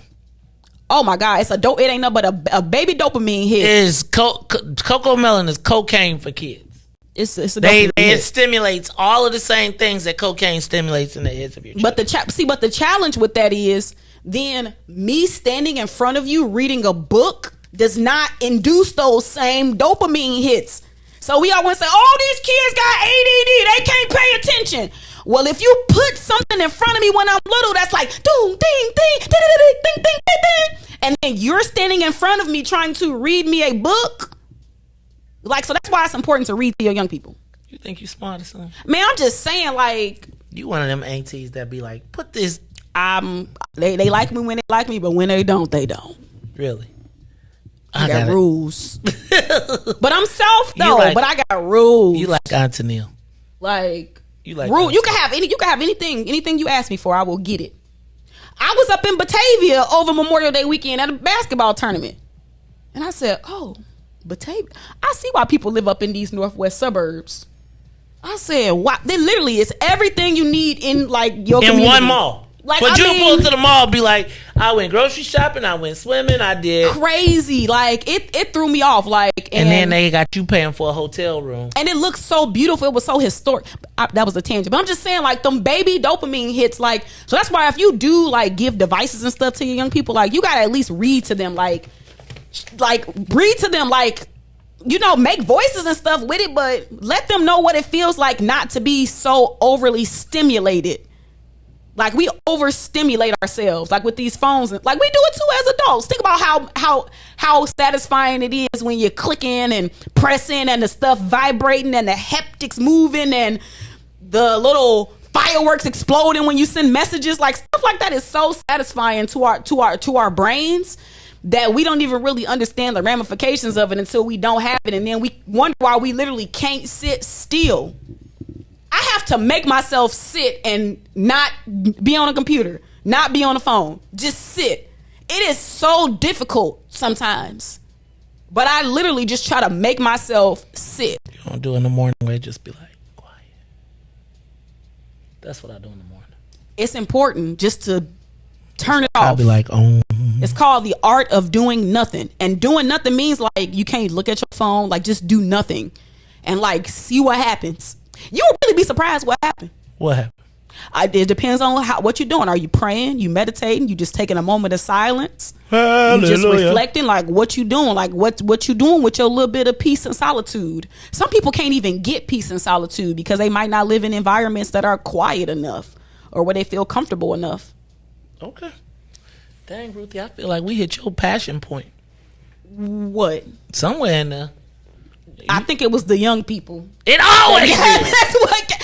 Speaking of, which is why I enjoyed the Paul Vallis interview yesterday. You listened to the Paul Vallis interview? You know, so check this. What I actually, when you bring up how important is education to Black people, right? Was he genuine? It made me think to myself. If I think about a Ray Lopez, I'm thinking about crime. That's because crime is the number one issue I'm concerned about. But I'm thinking about a Paul Vallis, I'm thinking like family and education is the number one issue that I'm thinking about. And so I think it might be something to the whole family piece. Like, I know I got a soft spot for the babies, but if you got a candidate that's literally focusing back in on the family and the young people, I don't know. He might have moved on up there a little bit. You fickle. She was like, I'm Ray Lopez. Look, I'm Ray Lopez. I'm really too though. What you mean? Hey, Ruthie is the I'm get open. around girl. I'm open. You believe in open relationships? I see. Ruthie, the get around girl. Hey, Black people gotta stop being politically monogamous. Oh, we gotta be swingers. Oh my goodness. Oh Straight my up. goodness. Let's stay away from the sexuality. No. It's the Maze Jackson Show. We'll be back after these messages. That was funny. All right, we'll be back. The Maze Jackson Show. We'll be back after this break. Hey, Chicagoland, all roads lead to Solo Beauty Supply, the largest Black-owned beauty supply in Chicago.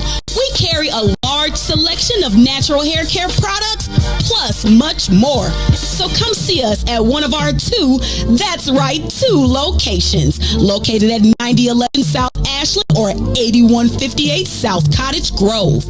Our inventory is growing, and with your support, Solo Beauty will continue to be a source of pride in our community. Maze Jackson. What's up, Chicago? This is your man, Maze Jackson, host of the Maze Jackson Show. You hear me every single day ask the question, what's in it for the Black people? Well, finally, y'all, we've got an answer, and it's called the Black People First Party. Meet us every Saturday from 10 a.m. to 1 p.m. at TP, located at 5401 South Wentworth, Unit 17E. That's in the mall at the 55th and the Dan Ryan. And you join us every Saturday where we are taking our politics black. We'll teach you everything you need to know about the game, from how to collect a petition, to how to knock on a door, to even how to become the next mayor of the city of Chicago. That's right, y'all. It is the Black People First Party. Meet us every Saturday, 10 a.m. to 1 p.m.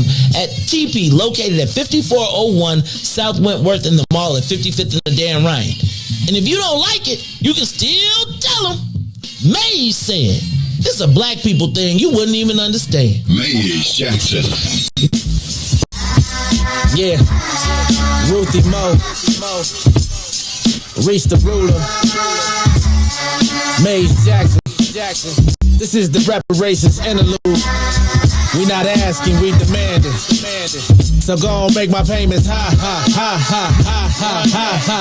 Tell the government to cut them reparations, make them high. Not no SBA loans, just run the bread, make it high. Tell the government to cut them reparations, make them high. Look, Hey, check it out. First drug lord was President Nixon.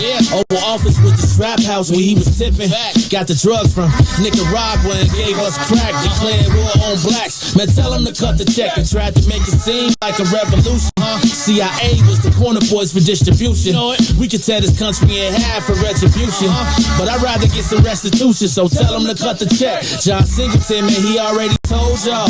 He broke it down for you when he made Snowfall. They locked us all up and created whole laws. So send a message like a cold call. Tell them to cut the check. Look, we built this city. We built this city. Back, put this country together and gave him hella aid. Lot of blood, sweat, and tears over 400 years. Been punching the clock, but yeah, we still ain't got paid. Look, they paying the immigrants. They paid the Jews. Executive orders, man, they made the rules. I want my 40 acres, you can save the mule. Cause as of right now, we getting played for the fool. Look, for sterilization, Tuskegee experiment, Rosewood, Japanese internment.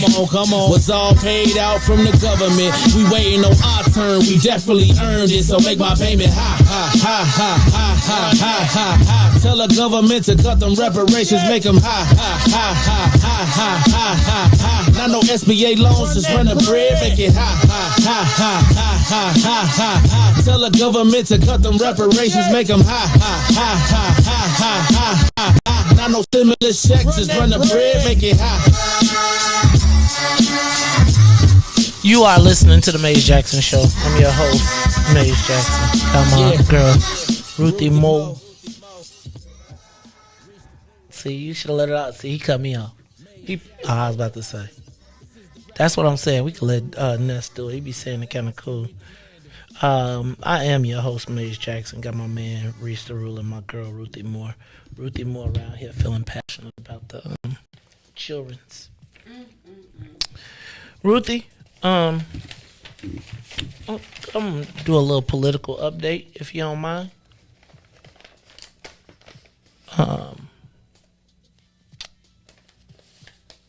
So did you see the election updates? First of all, DJ Riis the Ruler brought into the building last week candidate for Cook County Sheriff, LaTanya Ruffin. You know she was in here, and now apparently, Ruthie, she has been removed from the ballot because of some name issues. Now, they have not been able to get this thing right. Mm-hmm. They done slowed the ballot up, put it down, slapped it around, the whole thing. So I just think it's unfortunate, but it is the politics and politics, and it's kind of like why I want to make sure that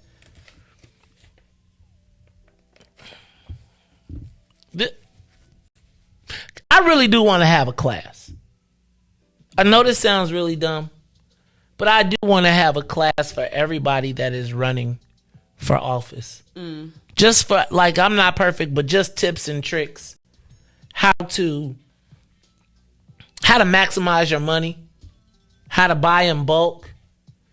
The things to be looking for. The things that they're going to try and check that they're going to look for to try and bounce you off the ballot. How to make smart decisions with limited budgets. Because that usually is the case for black people in politics anyway. Of course. And sometimes I feel like if you take the class, you might save way more money. I told you the first time I ran for office, I spent $60,000 and didn't make it on the ballot. Whoa. $60,000 and did not. And that's why I tell people, before you spend all that money, make sure you got.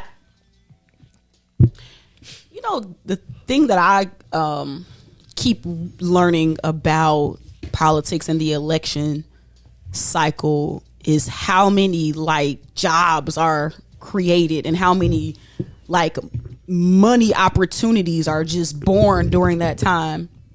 It's crazy. It's actually there are people who make their living for the year in this 3-month cycle. That's what I heard. Right? Think about this. They were charging $6 a signature. Imagine somebody tells you I need 20,000 signatures. Think about that. Now, you got to pay labor, but say I pay you 2. 6,000 times 4, I made $24,000. Times how many people I'm doing that for. Now you got people charging you to be on the palm card. You got to pay people to stand outside. You got people have their we should have an election coverage special.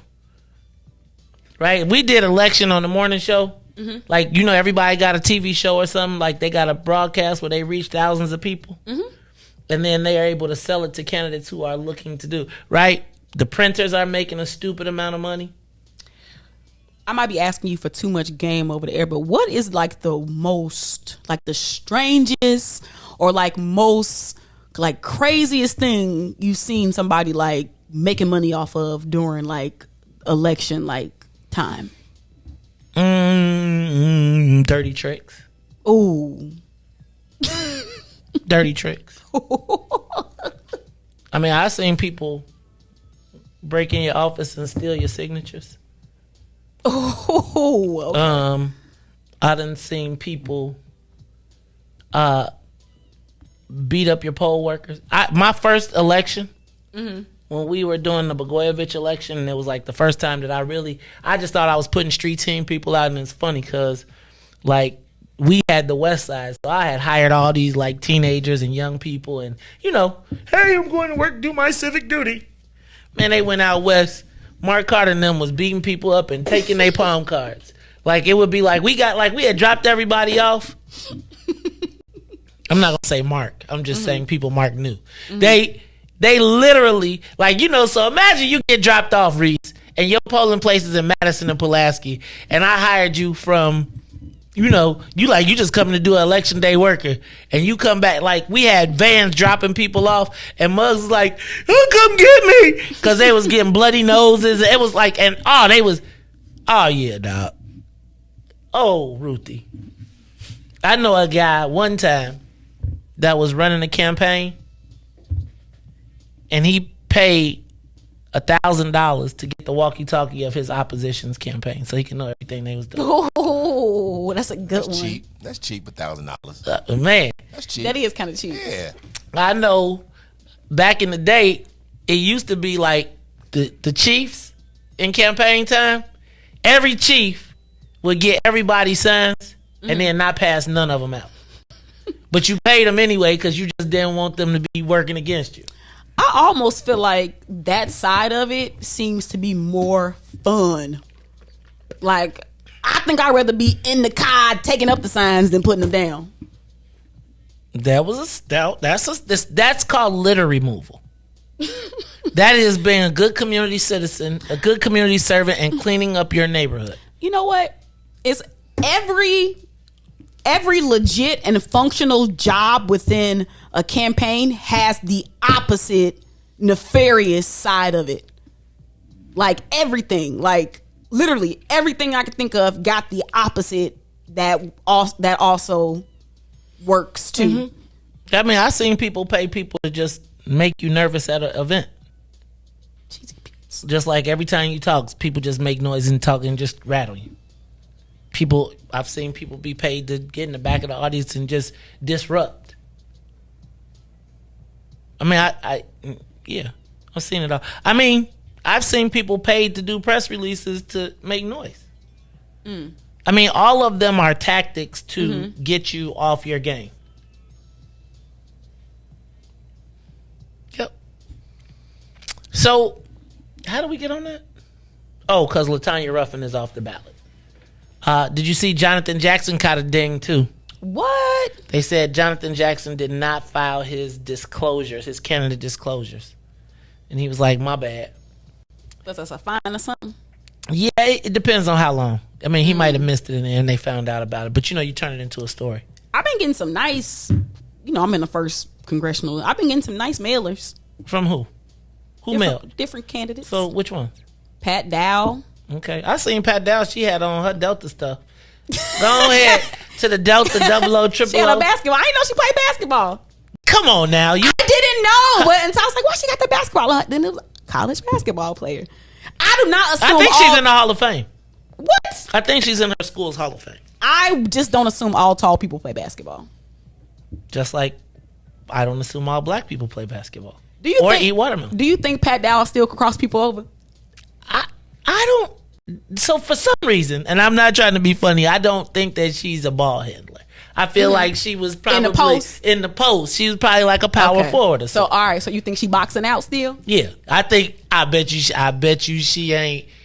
I don't think women could dunk back then, but I bet you she could probably do a little something. I think you don't forget it. Mm-hmm. You know what I'm saying? I bet like to see a little drop step or something. Like I bet like like when they had her. Okay, see a little footwork. She go. Ottoman down. Could you beat her? What?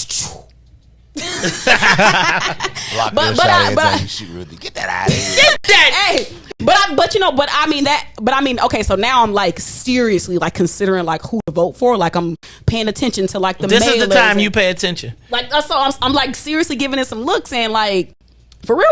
She do low key got like I think the most experience though. If we really looking at like who got experience in politics, like. I really do think she take the cake in terms of who else you get some mail from though. I want to see who got a budget. Karen Norrington Reis. Okay, got that. It was like you saying she did a book. Was just like a little flip, but this one was like a but people don't like. That's a bunch. Well, let me see. Did you read it all? It was a lot of information. You notice they changed their colors. Did you see that? Yeah. Yes, I have seen those signs. Those signs look oddly familiar. They was what? Black.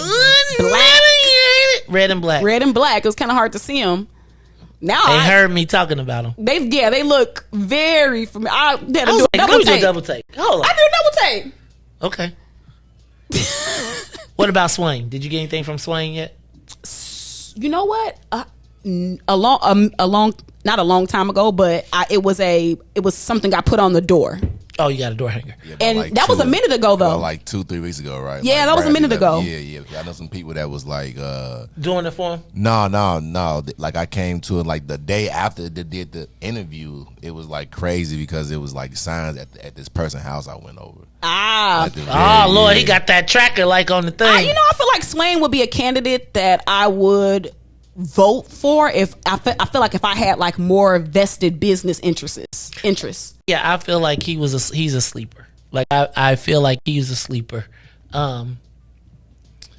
Let's see who else is out there. Who else was one of the? Okay, so we said Karen Norrington Reeves. We saw Pat Dow. Mm-hmm. We saw Jonathan Swain. You said you saw a door hanger from Jonathan Swain. Mm-hmm. Who else is in that race? I'm not gonna say dude because he done jumped on. Who was the dude that had all of the 40 ounce and the hot Cheetos? Oh, Jamal. Yes, Jamal Cole. Have not seen anything from Jamal Cole. He got married though, so he might just be.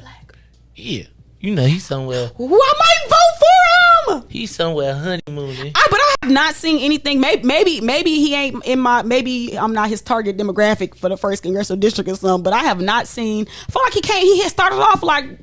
I think that started off strong, but it kind of then filtered off a little bit, huh? I feel like politics is an ugly space for like good, like people that have like good hearts. And like you can be very easily I think the concept of congressman is. Mm-hmm. I can't speak on my man because I don't know what he's doing. But I literally I have not seen anything. Have not heard any updates.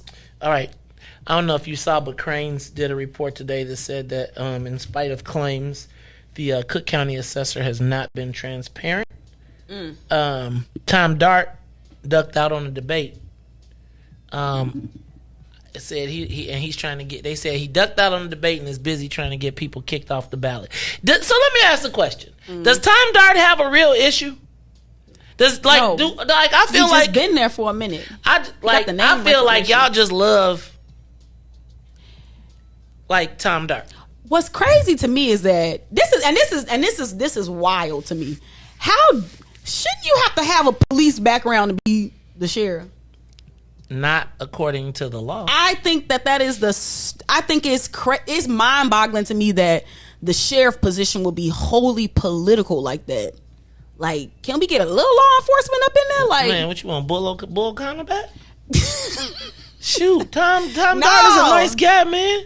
I mean, I'm not tripping. I'm just saying, like, I don't want Sheriff Richard Elrod. I mean, you sound like Billy Bob Black. I want some real law enforcement around here. I want some Negroes' heads cracked. Show these colors what? Ruthie, talk about some. I want a law enforcement. How's law enforcement worked out for us? The only one we had, Ruthie, got kicked out the ballot. He's so funny, Riis. Oh, Lord. All right. Let me see what else I got on that list. Oh, Riis, you got to play it one more time. You got it? Play it one more time. Because your boy Darren Bailey. Like that, like for real, Darren, this is what you think about it? Here's what they really think about you. You fried chicken, biscuit eating, collard green, long jumping. I'm hungry. Don't simply address it by coming up with... I'm sorry, that's my boy Rich. Oh, what your boy say? Let me hear what he said. What do you have to say? Stop it by... Rewind, let's hear what Rich said. Rules. By making curfew 1 hour earlier. And you don't simply address it by coming up with knee-jerk rules. Let's have a curfew. It's not going to stop crime. You got to stop it by addressing it head on. What I call the 3 C's: children, cops, community. And I will lead the recall efforts for Kim Foxx and any other... Damn, he said he was leading the... Nah, that's some... You know that wasn't him, man. You know that was... Chicago. A crime-ridden, corrupt, dysfunctional hellhole. That's right!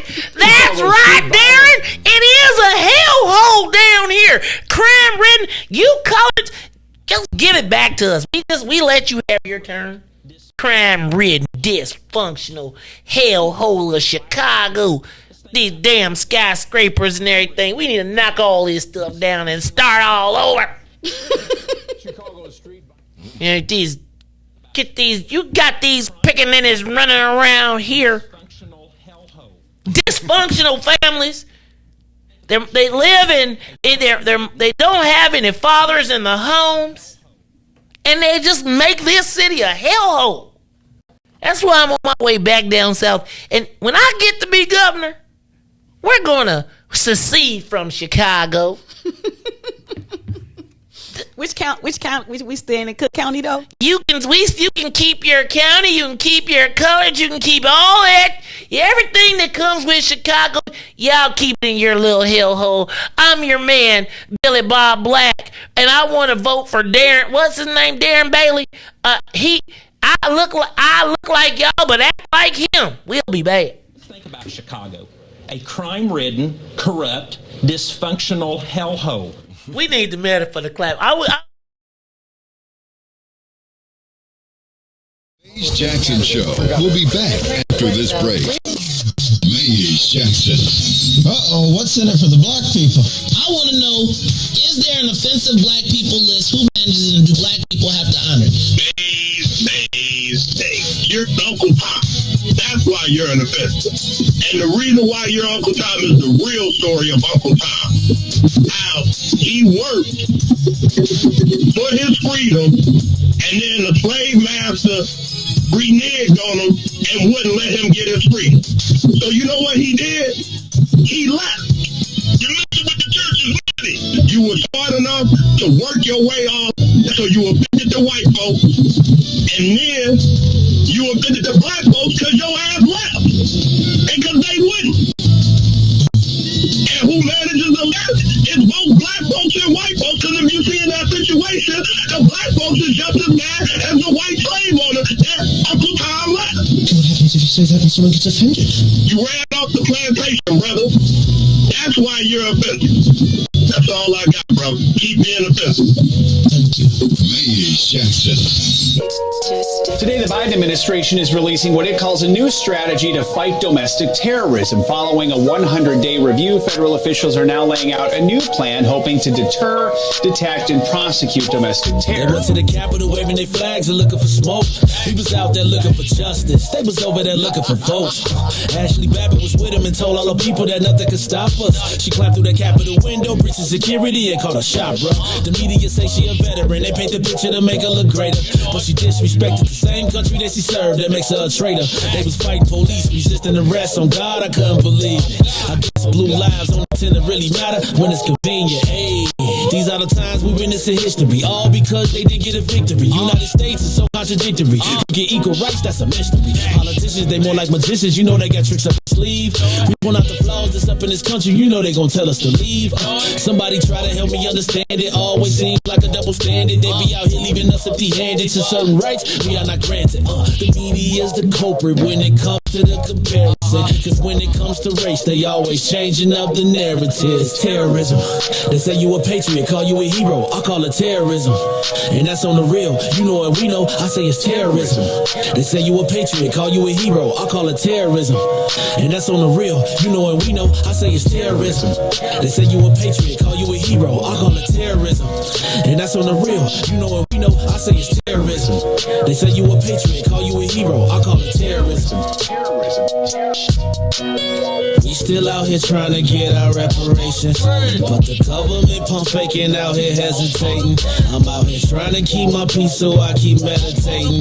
The media make us look bad, they taint our reputation. Look, it's so sad that COVID causing toe tags. You claim you so patriotic, but you ain't wearing no mask. You out here wildin' with your MAGA flags and showing your ass. You wanna be part of some type of revolution so bad. Look, you talk revolution and constitutional rights, homie. I guess we forgot about back in the days when all of the business was whites only. Yeah. George Floyd got justice. Juneteenth got much respect. They made it a national holiday. Man, it's all good, but cut the check. They're giving out all of these vaccines, putting it in you like caffeine. Was it all in the part of the plan? I bet money like DraftKings. It's land of the free, home of the brave. 1776, we wasn't free till 1865, so we wasn't part of that shit. And that there is terrorism.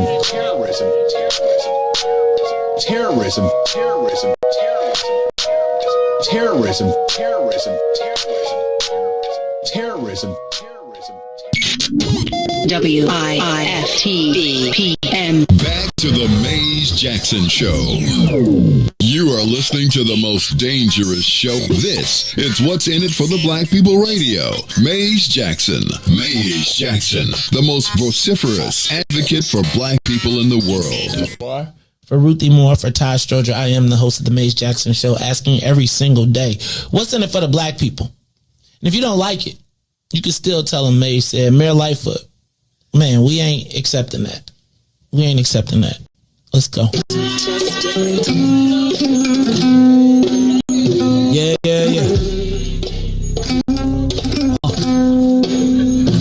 Let's get down to business and go ahead and address the facts, man. Lightfoot seems more lesbian than black. Rahm Emanuel's another case. He was just as tired. 50 closed schools left much to be desired. Police had Anjanette naked on that body cam. They suppressed the footage so it couldn't touch a lot of hands. Reminds me of that 16 shots in that cover-up. Both of them similar, so I went and dug it up. George Floyd killed, a lot of riots happening in town. Southside burned and they wouldn't let them bridges down. Grandmother sick, need a prescription and plus a couple groceries. You gon' have to travel just to get it now. COVID-19 out here shutting all the business down. Not enough SBA loans to even give around. So many failed businesses that you can put them in the pile. If you don't survive the pandemic, it's gonna sit you down. We sing, dance, play ball, entertain, and crack jokes. Government infested black neighborhoods with crack smoke. System that milked us so bad, we got lactose. Still trying to find out what's in it for us black folks. We sing, dance, play ball, entertain, and crack jokes. Government infested black neighborhoods with crack smoke. System that milked us so bad, we got lactose. Still trying to find out what's in it for us black folks. Shout out to Willie Wilson, hope one day you get to send it. We need some different players in the game to handle business. So many shady characters like Madigan and Blotto. But when you really break it down, it's typical Chicago. City full of gangsters, it's what the land was built on. Same streets with hood legends, DNA gets spilled on. Carjackers out here lurking, trying to get they steel on. Looking for a block to put them Hellcat wheels on. Let this give bogus appraisals a red line. Car crackers out here getting minimal fair time. And I'm concealed carry, I stay with the pipe. But Illinois gun laws giving minimal rights. Stay up on the swivel, make sure I'm moving tight. Check all of my mirrors when I pull up to the light. Pick my homie up from out of town, man, he caught a flight. He was hella nervous, told him, shorty, this is a way of life. We sing, dance, play ball, entertain, and crack jokes. Government infested black neighborhoods with crack smoke. System that milked us so bad, we got lactose. Still trying to find out what's in it for us black folks. We sing, dance, play ball, entertain, and crack jokes. Government infested black neighborhoods with crack smoke. System that milked us so bad, we got lactose. Still trying to find out what's in it for us black folks.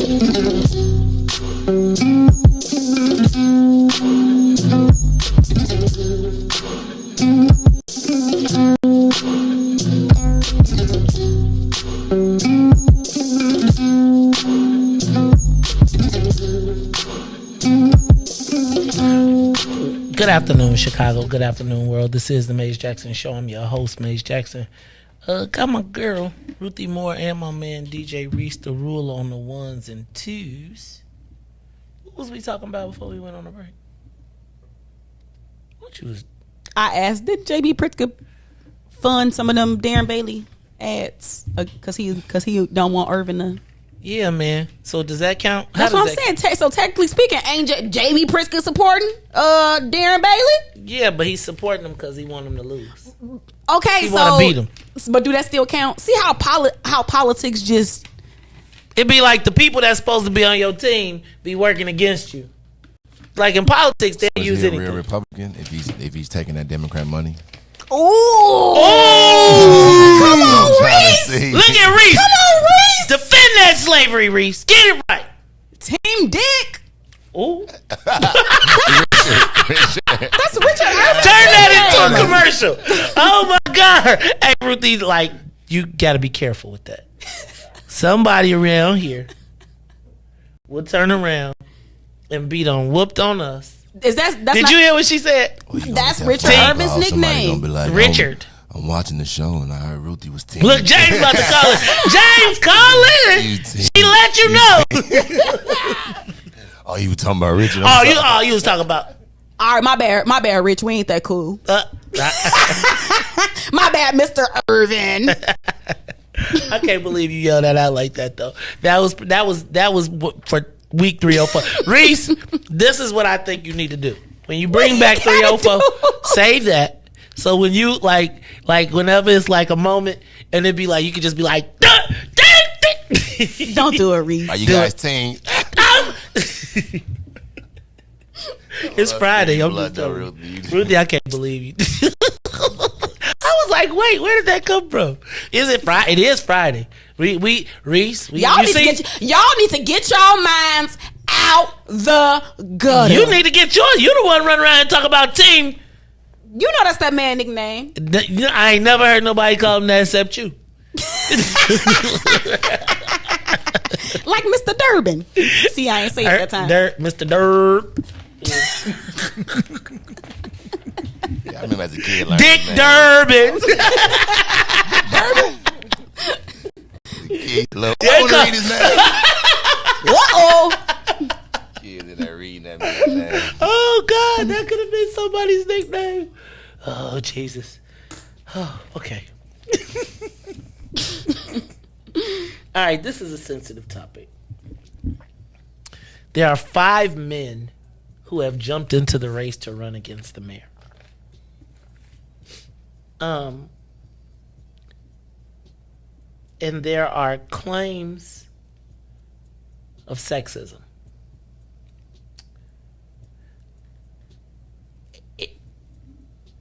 I am wholly concerned about that narrative.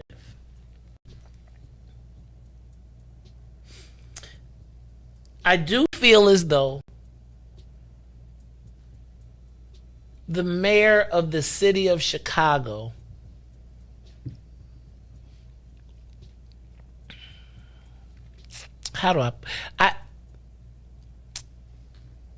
I'm concerned that when a topic or a subject comes up that we don't care for,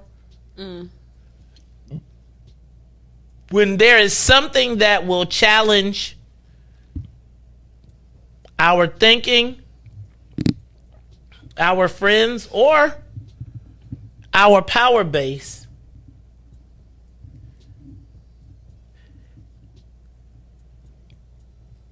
it bothers me that we cannot have a conversation without it going into the space of an ism. Now, I'm going to tell you that I am probably not the biggest fan of Mayor Lightfoot. But the mayor brings it and she goes hard. Right? Like, you cross her, you getting it. Like, that's why I'm waiting for her to get back on Tricky Dick. Right? I'm not Tricky Dick. Who we want to? Oh, I want her to snap on Darren. I can't wait I was waiting for her to say, keep our name out your mouth. You know, she be looking at the camera like, and you, sir, are an idiot.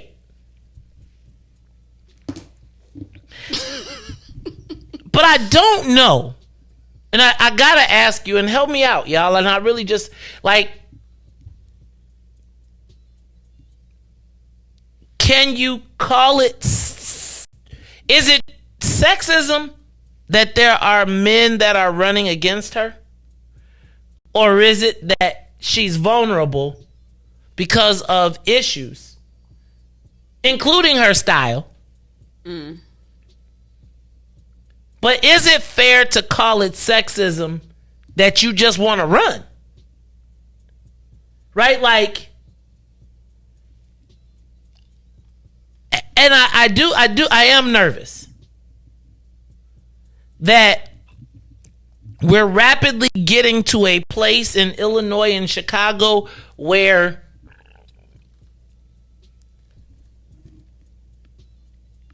if you don't agree, or even if, like, I don't like when there's competition.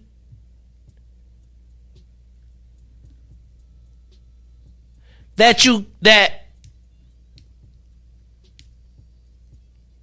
in the space of logical public debate, that the easiest way to end debate is to name call. Even legitimate, like, I do believe that the mayor has legitimate issues that she has to address. And any candidate that is running for mayor is going to have to address those issues. I don't know that the issue of crime is sexist. I don't know if the issue of the money around COVID is sexist. And I don't know how we're going to have solutions based on fixing what's going on in Chicago if the dialogue begins with that level of dialogue. But I think that level of dialogue is normal. It's becoming normalized. I don't know that race, gender, sexuality have been tools in the war chest, but I do feel like they are rapidly becoming tools. Well, you know, I think it's kind of like one of those things where if you can be labeled anti like anything, then we can minimize your credibility. And yes, and I mean, I think that's part of cancel culture. But part of it has a lot to do with what's popping at the moment. Like, you know how you always say, like, black people, we done had our George Floyd moment. Like, we done, like, you know. Right. Like, you got to think about what's popping. Like, LGBTQ rights, popping. Like, women's rights, popping. Like, so it's always about, like, what's popping, and that's going to be the political narrative. Like, that's going to be the narrative that's used to gain the most whatever. Because remember, you're trying to go after what's popping. So the mayor, if she is the only woman candidate, she got to play up the woman's issues because women's issues is popping right now. So she know if she want women to vote for her, she going to have to throw in a little abortion here, throw in a little sexism here, stir the pot up, say woman of color, maybe black, depending on who she talking to. And that's going to, you know, be the way that if she's running against a field of men, like, that's one way that, you know, one route she could go. It's an easy one, because remember, I think I was told today politics are what, partisan? Ain't that what they say? Mm-hmm. I was told today, no one cares about you trying to put people together. That's not the way to. That doesn't get you headlines. And so, even in trying to create, like, I just feel like it is. I just think this is dangerous for Democrats. I agree with whoever said that, and I'll take it a step further and say that it does still matter who you're bringing together, but it's who are you bringing together to go against. Right. 100%. 100%.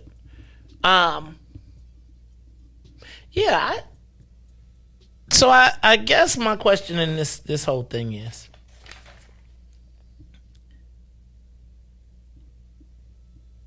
this the path that we're gonna go? Like, can men run against the mayor without being sexist? Can who? Those men run against the mayor without being sexist. Will that stick? Like, what do they have to do to be sexist? Like, what about them running makes them sexist? If any of them is, I mean, I think if you can, there are certain labels you just use in politics to gain an advantage or to make somebody have a disadvantage. And if you are a woman candidate, if you can make your male candidate appear to be anti some type of woman's issue, like, that's kind of like the Anna Valencia thing, right? Like, she's running for Secretary of State, but she running anti-abortion commercials, right? Good point. Like, I'm like, wait, how is that relevant to? Because she's a woman in the race, and what's a poppin' woman's issue right now? Abortion. But now let me ask a question: does that work? Yes. What's poppin' works. If reparations was poppin', you know what I'm saying? Everybody be talking about reparations. That's how we gonna get it popping and make them have to talk about it. But that's a whole nother topic. But yes, it does work, Maze. All right, so I gotta ask y'all: can the mayor run without it being sexist? Anybody on that line? Nope, they ain't calling us today. They don't like us no more. I think it's Friday. They like, I'm at the bar. I got too much noise in the background. Right. So, Ruthie, I'm hypersensitive to this issue right now. Hypersensitive to it. And I'm hypersensitive to the issue because I believe that in this next election cycle will be one of the most important election cycles for Black people in this city of Chicago. Not to the detriment of anyone else. Mm-hmm. And I don't think that if we cannot talk about issues of race, class, color, it will lead to our demise because we will die on the vine in silence. You're saying if we can't talk about these issues? Right. So I it's interesting because the thing that I always enjoy most about listening to your content is that I always felt like you talked about and presented issues from various perspectives. And so I've always appreciated that about you. And I think that with this upcoming election cycle, I'm saying this very carefully. You can talk about issues that impact us. Like they let us do it. And when I say they, I'm just using that word loosely. We're allowed to do that, but it has to be in the context of the way that they want it to be. When you talk about like liberating yourself, like you're talking about the issues, but you're also talking about like a path to liberation. Like, and then not just talk about it, but you got other people showing up too. Like they always let us talk about certain things, but you just got to do it within their context. So that's kind of what I call woke racism. Like, that's the woke racism that exists, which is like all of the people who was out marching for George Floyd, mm-hmm. but really don't want you in their house. All of the people that, like, see, I feel like, you know why I can't even really, part of me don't even really be too mad, because the number one name of the game, like I don't know what law of nature this is. I think it might be the first one, but it's survival. And so it's fun and cool and all to march, but are you willing to give up your seat on this board and this money coming into your pockets? Are you willing to hire? Like, so when people's survival, mainly like their economic survival, their racial survival, talking about their birth rates and stuff, like that's when I think survival is paramount. So anybody can get it. And I think we live in a society where people's existence has been built up off of our detriment and keeping us in a certain class. And so when you ask those people, okay, give up your position in society, give up your position in this class, take money out of your pocket, like wealth redistribution is really like what wouldn't have to happen. Like it sound good marching, but are you going to give up that checkbook? And I think that's where the survival kicks in. And that's where it becomes, like you say, woke racism, to the point that this sound good, but y'all really ain't really willing to do what it takes. Right, because reparations, like, come on now, like black people are pawns to be moved around the chessboard by people who think that they know what's best for us.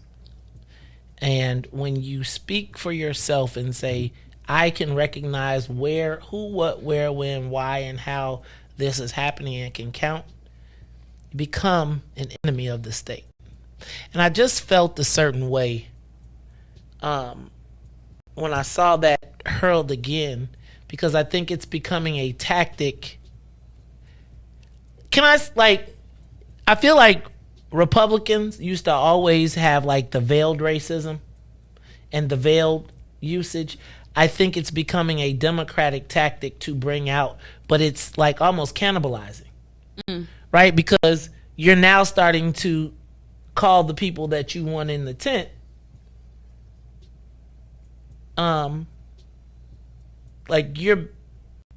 yeah. So look, we're gonna talk about it a little bit more. Plus, it's telling me something good. Should I read the letter? I want to read the letter. You don't read the letter. I'm gonna read the letter. Read the letter. Don't read the letter. Anyway, we'll talk about it when we come back. I'm gonna tell you something good after we come back, and somebody good. It is the it's 5:32 on Friday. We're gonna be getting up out of here because Riis and me, Ruthie, what's my people out there? I like you. The clock ain't right, man. Oh, Riis, you fixed the clock. And you ain't even noticed. Hold on, what's the date? And you ain't even noticed. And he got the date right. And you ain't even noticed. And you know what? Let me just say, Maze. Don't. Okay, Ruthie. Don't forget what team. It's Friday. Because that ain't okay. Because you ain't even right. Team. No, you ain't right. You've been complaining about this clock for how many months? Like a long time. And it took how many months for it to get fixed? So long. Okay, so there you go. It's the Maze Jackson show. So what I'm supposed to be like? So you want a participation? You want a participation trophy? No, but how you ain't even noticed? Who set the clock though? Huh? Who set it? I said it initially, but then when we changed the time, then you Riis. Somebody had it in 2043. How did you see it in 2043? So when you click the set button, it's the next. So when you click it, that's the reason why it had the right date, but the wrong could not day. figure that out for the life of me. And right, so when you hit set, you see them weird numbers pop up, and you be like, "What is that?" That's the date. It's saying 2000. The year. Yeah, right. That's the year. 2000. That's the reason, because I'm sitting in there looking. I know. Look. I know. Nah, I didn't know. I'm sitting in there looking like, what is going on? I know. We accurate now. Right. We accurate. Riis was like, I'm gonna get this whole thing right. All right, y'all. Look, it's the Maze Jackson show. We'll be back after these messages. The Maze Jackson show. We'll be back after this break. WIIFTV PM. WIIFTVP. Media's just for you and me. WIIFTVP. Media's just for you and me.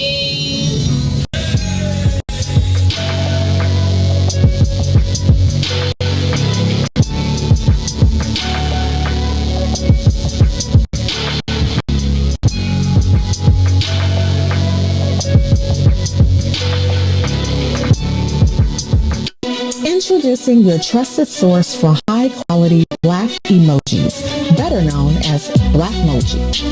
We believe Black is beautiful, and that beauty should be reflected in the digital market.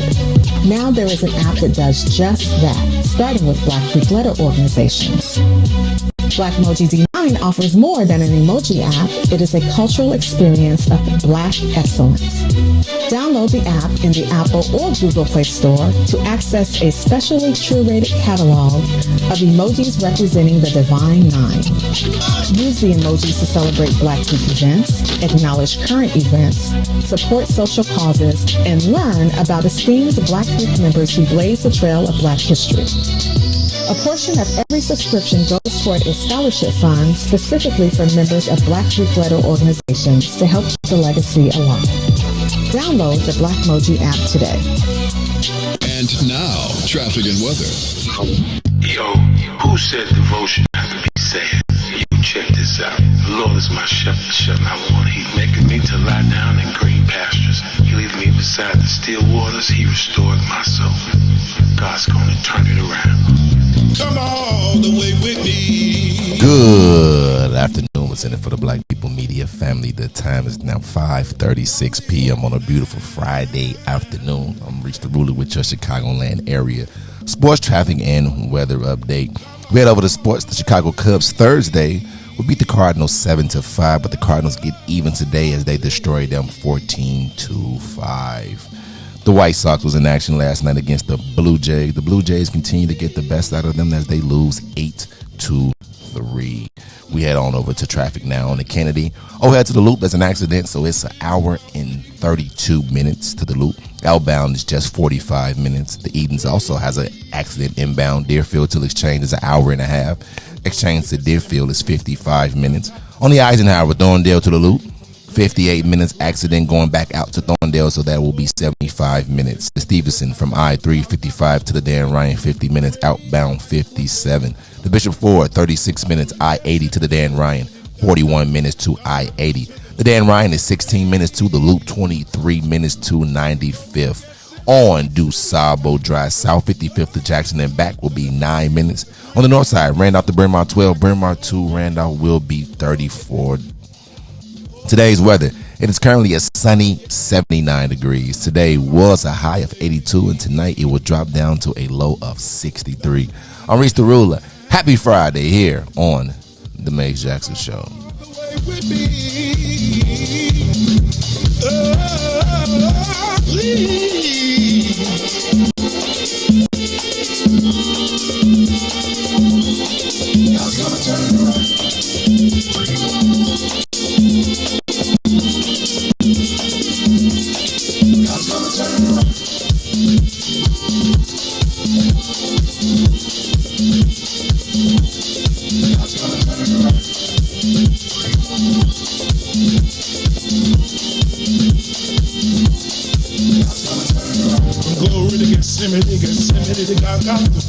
Got to the grave, from the grave back to glory.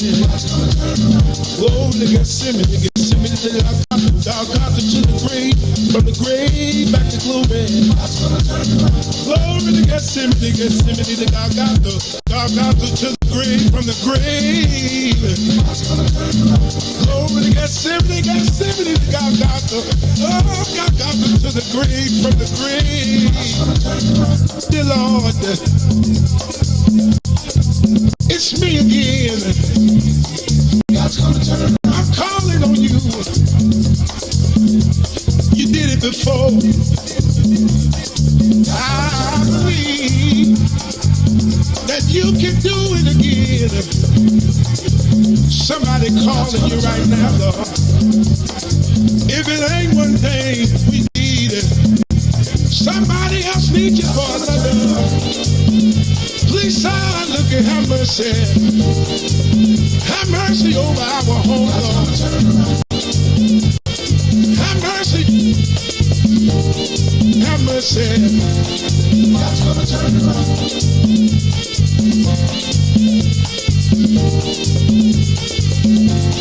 God's gonna turn around. You are listening to the Maze Jackson Show. I'm your host, Maze Jackson. Got my man DJ Riis the Ruler and Ruthie, who is growing. Ruthie, Here you go. Ruthie fan club grew. Riis. That's because y'all got some dirty minds. Hey man, it's summertime. Is it? It's summertime shy. I'm telling you, I can't wait for this election to be over because you going out. You going out? Well, here go the thing. You know, every time I get in trouble, I get a 2-week punishment. So really, literally, I will not be in the bed for a month after the election because I keep getting in trouble. Dang. Like, I get a 2-week punishment, and I got 3 letters. So every time I get a letter, it's 2 weeks out the bed. It's only 4 till the end. I'm gonna be on vacation, talk about some. In July. Can I please? Meanwhile, Ruthie over here joining Team D. I enjoy the couch. I ain't even Get your feet off me. I put the little sheet over it. You know what I'm saying? All my pillows. So do you purposefully pick fights so you can sleep on the couch? I don't even argue. First of all, I always tell my girl that she's right, and that irritates her even more. So I don't even have to argue. Do you have to decide to sleep on the couch, or does she tell you have to sleep? Like, how does that work? I definitely decide on my own. There's no way. Yeah, like you and they really like, and usually it don't be like you disrespectful then. No, you don't usually get up though and get on the couch. Where it usually work is you just don't go in the bed.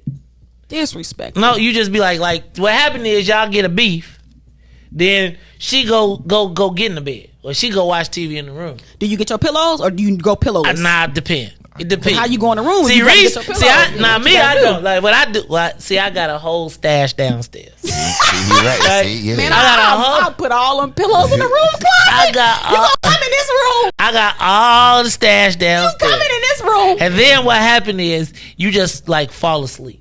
Yeah. Like, and then you just be like, then you roll up and you wake up at 4:00 and you be like, you know what, I'm already down here. Then you turn the TV on and just go to sleep. Man, I'll come grab your cell phone. You gonna come in that room? That's fine. Look at Ruthie like, Team D, you gonna get in this room. You gonna come in this room? Come in this room. Nah, she usually come where I'm at though. So it'd be all right. Ah, that's the game. Okay. Meanwhile, I'll be on the couch. I'll be like, "Hey, you coming down? Don't let them see you. You coming down? Don't let them see you sweat." Yeah, that's you gotta see what, but you gotta act like when you're on the couch, you enjoy kicking it. This my show, man. Oh my man, the new Dave Chappelle. You off the chain, Dave. You gotta, and then you know what I'm saying. Then she won't say you that you having too much fun. Riis, that is hilarious. Yeah, that is. And I'm going to text because you know I got her email address. I'm going to email her a copy of this show and blow up your spot because you ain't even right. And I wasn't gonna say nothing until you talking about you having fun on the couch too. You got the music going. That Fiesta. He done lit some incense. I got the PS5 now. Being there like. Don't tell me you done roll one up and doing it without her. Hey, listen, it's all good. I'm by myself the whole time. Cruel. Loving it, but nah. But yeah, man. Quincy talking about some turn up the TV loud. Right. Can you touch? I'm not touching nothing. They had the TV on loud in the mud. TV be on 65. Cook you a good. Hey, cook good. Right. On the real. Look, and then cooking. Oh, and then I make a steak like a mud, and it be like, but nah, I make 2. Oh, I make 2, but you gotta ask. Oh, you gonna be like, you look. Like, I make 2, and then I like, I be down there. Then if you can smell, don't let the bacon be kicking. Oh, you doing aromatics? I'll fry some bacon on you. Fry some bacon. I'll go buy. Send that something, onions and garlic. I'm gonna buy some duck. I them shredded potatoes. Would you order out and have it delivered? Oh yes, now you even like somebody comes to the door. Would y'all do that? Nah, you dangerous. That's you get kicked out the house. What about you, Riis? Oh, I ain't tried that without it. Don't do it, Riis. Don't let Ruthie get you put out. If the Uber Eats show up, you gotta eat that in the car. Put in the notes. Let me tell you. Look, pass it through the window. Put you down there. You eating? I'm eating the downstairs bathroom. Now, what I will do when I got attitude? Throw in the trash. Let me tell you, because we gonna both be hungry in this mug. I'll be like, I'm not like if you super mad. Like if I be super mad, then I don't cook and I don't say nothing about Uber Eats. Oh, I just be like, I'm gonna drink water tonight. Yeah, right there. I'll be like, I'm good. But the problem is, here's the problem with that. Carrie eats leftovers. So she'll be like she can pull it for 3 days on a mug, right? Like I'll be like, I'm not cooking fucking. She'll be like, good thing you cooked 2 days ago, 'cause I don't eat leftovers. You know, and messing around with Carrie, between Carrie and her mama, you'll go in the freezer and you'll find a cake. You'll find a 2-year chicken. You right about it. What's the stuff you do when you met? Oh, first of all, let's take the call. It's the Maze Jackson Show, and it is Friday, and it's Tell Me Something My Good. stomach hurt. What's your mad tactics? Where you keep them pillows? Where you keep them pillows? Oh, see, I got a chair on one side, and actually the pillow becomes the other blanket. Oh, you so it's like because we both retire to our sides, right? When we get to the house, like at the end of the day, she got a whole wing of the couch, I got a whole wing of the couch, right? I'm gonna tell you, this couch that we got sucks though, because like the original couch, that was the couch where she used to sit up under me, and I used to get all the action. Now. You got this, you know, I could be, you know, and because the way the couch was, you ain't have no choice but to sit down if you was gonna watch TV, so you couldn't stay. Now you can go sit on your wing of the couch and be over there, and you know, we got it where you can have your own tray, you can build your own you could be, she got one of them computers so she could pop it up and be, I be Yellowstoning it up, then this what you do. Then when you know, like, but it don't never work for me because I always fall asleep. But you know, you watch the episodes of the shows that you ain't. That's what you also do. Like you watch the shows that y'all watch together. You watch an episode. You be like, Maze. Now, the problem is, you so petty. But the thing is, so because I get up so early, like if she wake up and she ain't mad and she nice in the morning, then I play like I didn't see it. You know, I go back and then I set the thing back nice. And I put the green on, so it'd be like, oh, you never saw it either. I'd be like, that's nice. I'd be like, oh my God, this is crazy. Did you see that? But if she wake up like funky, I'd be like, I saw that one. Then the next thing you know, she'd be like 10 episodes in. Oh, okay. Then it'll be like one of them Sundays. She'll go upstairs. Now, she can't do it during the campaign season, but she'll go upstairs and she'll be like, I finished it. Damn! I just watched one. You finished the whole damn thing? Oh my goodness. All right. It's the Maze Jackson Show. What you over there laughing for? Riis. Okay, let's go to the live line. Caller, the Maze Jackson Show. Hello. Hey, caller. Hey, hello. Hey, Katie, president of the phone club. You still got that hair whipped up? Hey, I got a couple of funny stories. Okay. Now, my baby brother, I call him, he's my baby brother, even though he's 64 years old. Anyway, he tells me stories about his wife. And so, you know, sometimes, most of the time, I'm on my baby brother's side. Because, you know, I don't feel, me and my mama, when she was alive, we didn't feel wasn't nobody good enough for him. So anyway, he tells me, he says, okay, my brother, he's a very good cook. Very good cook. He works every day, 6-7 days a week. He cleans. He knows how to out clean any woman. He even puts a shine on the bathroom floor. I could not believe when he came to live with me when I lived in Nashville that he could put a shine on the bathroom. I never seen nobody put a shine on the bathroom floor. No, actually put the gloss on the bathroom. Very clean. So anyway, he had me cracking up. He was saying because he had his stepson. He called his son. He has autism, and he's about 22 years old now. And so he takes care of his stepson. So him and his wife work, and so but my brother cooks. And he said I'm going to go in, but he got his wife spoiled. And he said, I'm going to go and I'm going to buy this boy some food. And he said, if my wife puts her hand on that food, I'm going to reach in her mouth and take the food out her mouth. I was so... that had me just laughing. I said, you going to actually do that? Yes. I'm going to take her. She knows that I work every day and it's her turn to cook. So I know you married guys girls have a lot of problems. Okay. Hello? Yep, I'm here. Okay. So that's all right. So that's one of my funny stories. The other one is my grandbaby. He's 5 weeks now, and he don't like his mama to change him. And I said, geez. So, I haven't been around a baby in I don't know how many years. So I said, now, even these little boys, they protect their. I said, he don't even want his mama to see his privates. So she has to rush and change him right quick. And I said, I wonder why he don't want his mama to change his diaper. I said, I got to read up on that. I don't understand that, but it's funny. Because he said he big, he got great. You crazy, Katie. Thank you for your call. You be telling them good stories. That's Katie, president, or excuse me, co-chair of the Southwest chapter of Black People First and president of the Phone Club. All right, y'all, it's the Maze Jackson Show. I'm your host, Maze Jackson. Riis, we got more calls? All right, let me ask a question. Like, what else do you do that your spouse get mad? Like, do you eat up all the stuff, Riis? Like, did I tell you about the one? I'm gonna take you caller in 1 second. Let me tell you about the time. Let me tell you about the first time Carrie got straight mad at me. Mm-hmm.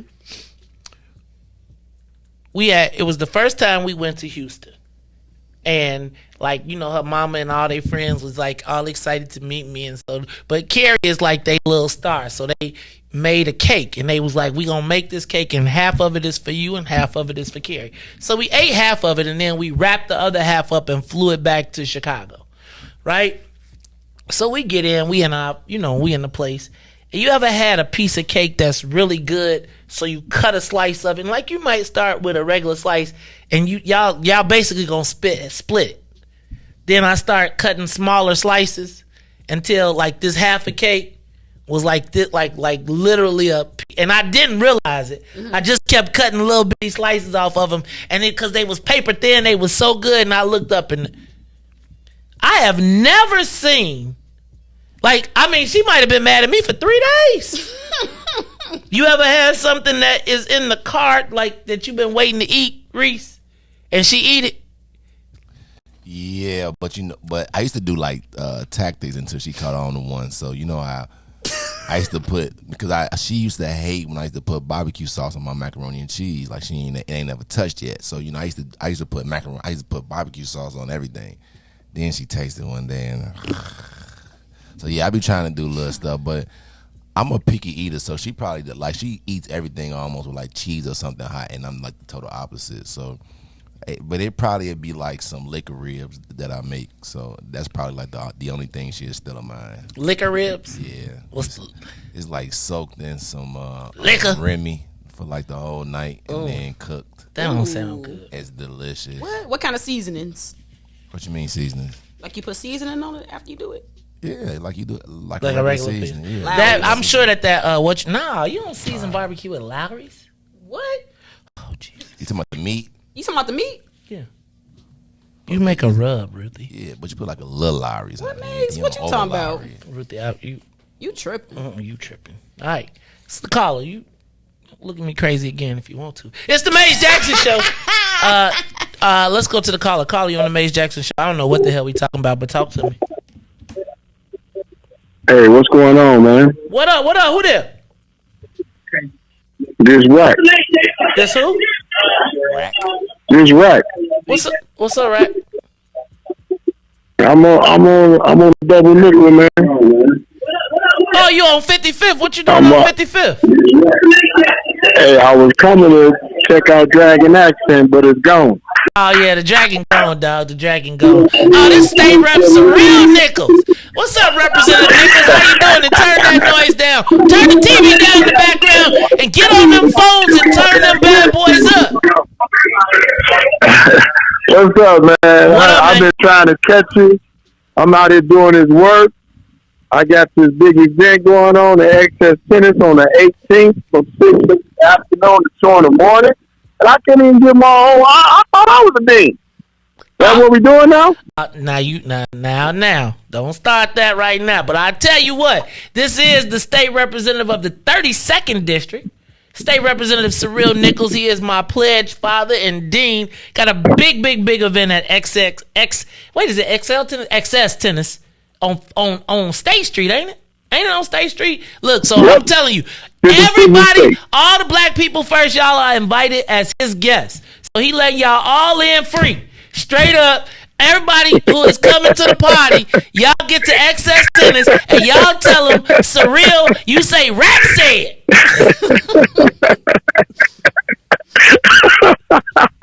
Look, man, we gotta set everybody up. Look, y'all, you gotta make sure that y'all support the brothers. If you are over on the southwest side, you over in Ashburn. If you're in Ashburn, Wrightwood, if you go all the way out to Palos and all of those areas on the southwest side, man, y'all make sure y'all support my man, doing big things. He's been given. He's been one of the most active state reps in the area. You know, I'm gonna say suffered. I won't even diss anybody else. But what I will say is that you have new leadership over in that area, and you got somebody that is proactively trying to do the best thing that he can, not just for our community. You know, I'm always what's in it for the black people, but because he represents such a diverse group of people, he has been actively out there trying to make sure that he is not one of those let me not say no. Let me say he is not a representative in name only, but is actually doing the work. So y'all make sure y'all support him. It's my representative. I wish I could vote for him. I can't, but you know, it is one of my proudest achievements in the world to see one of my fraternity brothers, one of the people who brought me into the land of Sigma, who led that, to become a state representative. So I'm proud of you, man. Y'all keep doing that, man. Hey, man, I appreciate your words. I appreciate that. That was really nice of you. Hey, bro, but I'm going to say this and I'll let you guys go. You should actually start pulling up all of our legislation that we actually orchestrate, pass, and vote on as a part of a segment of your show. Because I've done a lot of that. So not only have I voted, but I orchestrated legislation as the newest legislature of all time. I've put so much through, man, and it's just helping the people, right? It's all it is. So check your homies. We're going to keep it going. We're going to keep it happening. Check your homies, though. Check your homies. Check your homies. Hey. I know it always be hey for me. Thank you. I'm just telling you, you can't.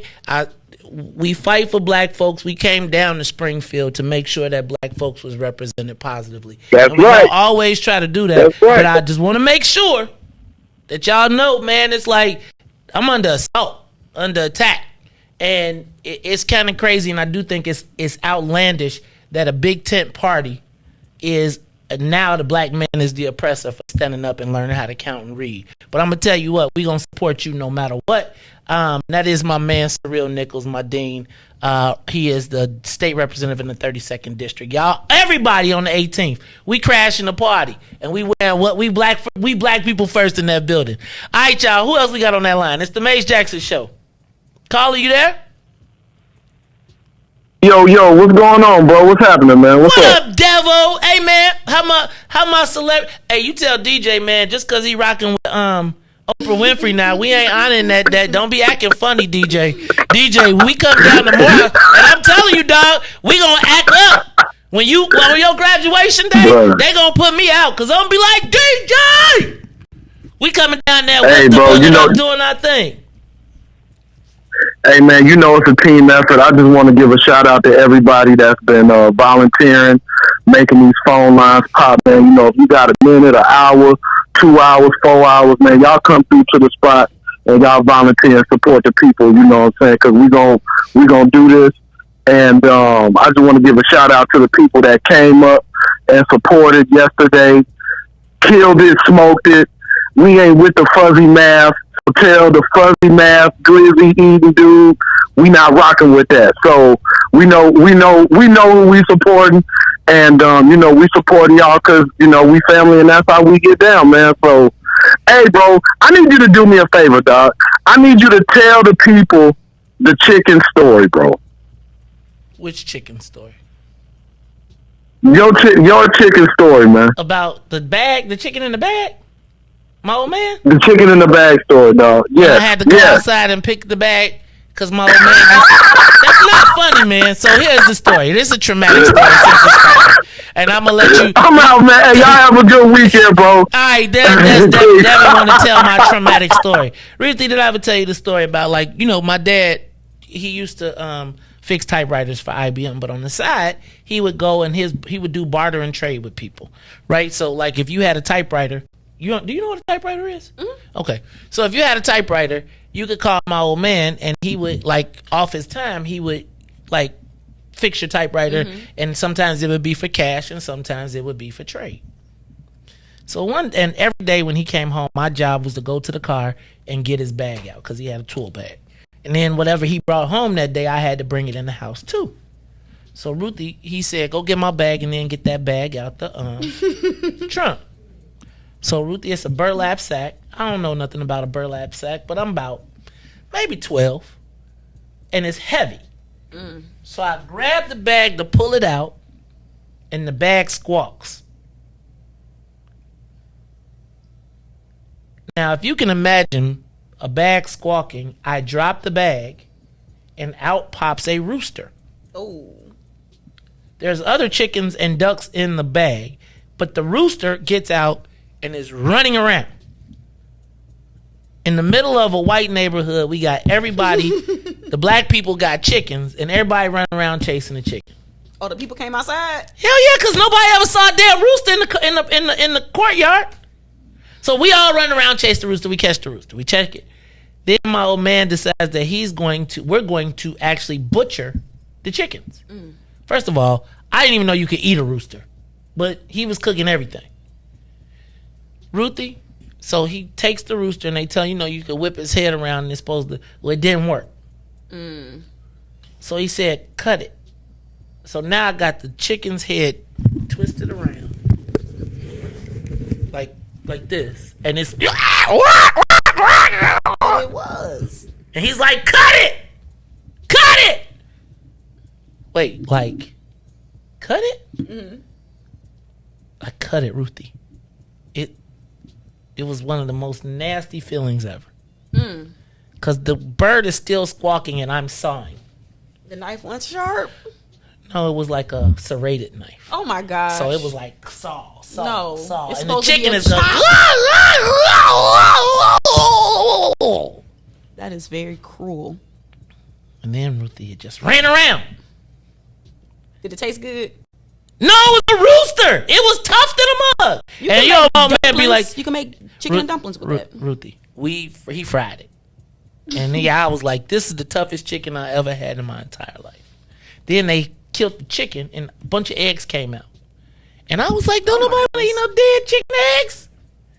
And that is the chicken story. All right, y'all, it's the Mace Jackson Show. Anybody else? We got any other calls? All right, Ruthie, you got any? Tell me something good before you go. Riis, you got something? Tell me something good. Ruthie, tell me something good.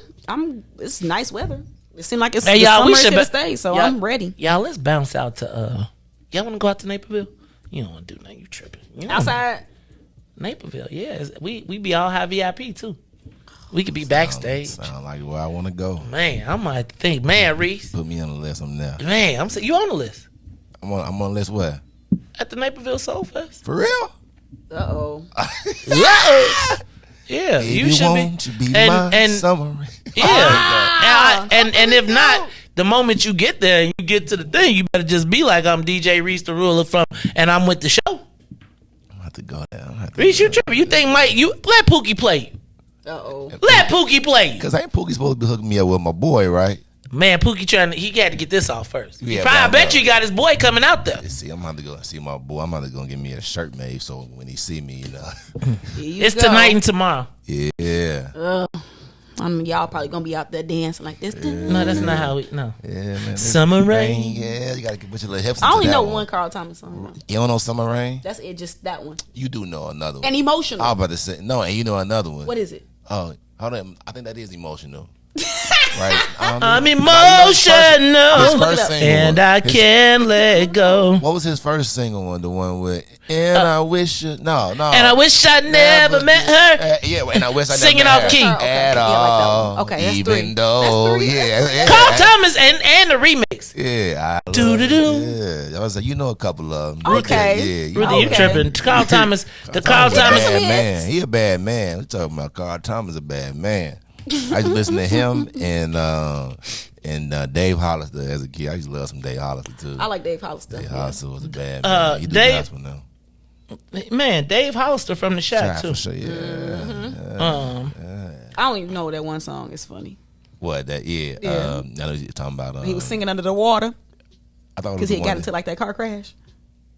Oh, you ain't talking about his no, you know his first one then. What was his first one? I don't know. You do know his first one when, Dave Hollister was No Diggity, No Doubt. He was. That's Dave Hollister. No. Dave Hollister was the lead singer for them. Oh, he was the lead. Okay, the lead singer. He was the lead string, and then he got. Then Are he you serious? Got looking all over town. Oh wow. No, strictly gonna play around. She got like the much video. down. She got way video. by the pound. Is that what By no means average. The girl means didn't know she's that. got to have it. Herbs the word. Man, the verb. Love it. I never And knew he what what they were your saying. Are you words. serious? It just sounds kind of whiny to me. Hey man, I remember when that, like, I was out when that song came out. Like, I was in college. We was like, that Blackstreet album was off the chain. Ruthie, my concealed carry card does work. I got it. It said as long as it's legal. One woman man, Ruthie. You know that song, One Woman Man. Oh, yeah. I'm a one woman man. It reminds me of See? the time I used to be in love. Told you we know someday. Come on, man. Right. They said it's in there. It's legal. It's just I gotta be able to use my phone. So What? Oh no. Well, I'm gonna tell me something good. I tell y'all. But look, Riis like, hey, y'all over here talking about something else. What Tell y'all us something good, Riis. Go ahead. I'm going on siblings. We going to all my siblings and my dad. We gonna actually go see Top Gun tomorrow. Oh, nice. A Probably the family first trip. time. Probably the first time or in a long time that we'd probably. Make sure you take some pictures, Riis. We not that type of family. I know y'all not, but somebody got to be the one to capture them. All right, we'll try. We just keep it in our head. Like, yeah, you know we went there. You know we went there. And then my second one is I'm about to go to Naperville. To the Soul Fest. Fest. You got to take a lawn chair? How that work? Yeah, you should. I'm gonna take my chair. Take your chair, even though you probably gonna be standing up because you be backstage. Like, what, Pookie? And I'm like, who is Pookie? Mike, excuse me, Mike Brown. He be please. looking. Pookie. Oh, look, everybody about to go out there talking about Mike Brown. Right. Straight up. I'm DJ Riis. I'm DJ. Hey, my name is DJ. My name is DJ Riis. Everybody gonna be out there. Like, you the A I'm DJ. blessed by the best. I'm blessed by the best. Blessed by the rest. You already know the rest. You the A DJ. Wait, this is my tagline. Look, Riis gonna be like, Riis already in here, man. Stop that. They gonna be like, Reese what's already up, world? I'm Maze Jackson. I mean, right. Let me backstage. Is that a male Ruthie Moore? What is going on? That's a whole dude.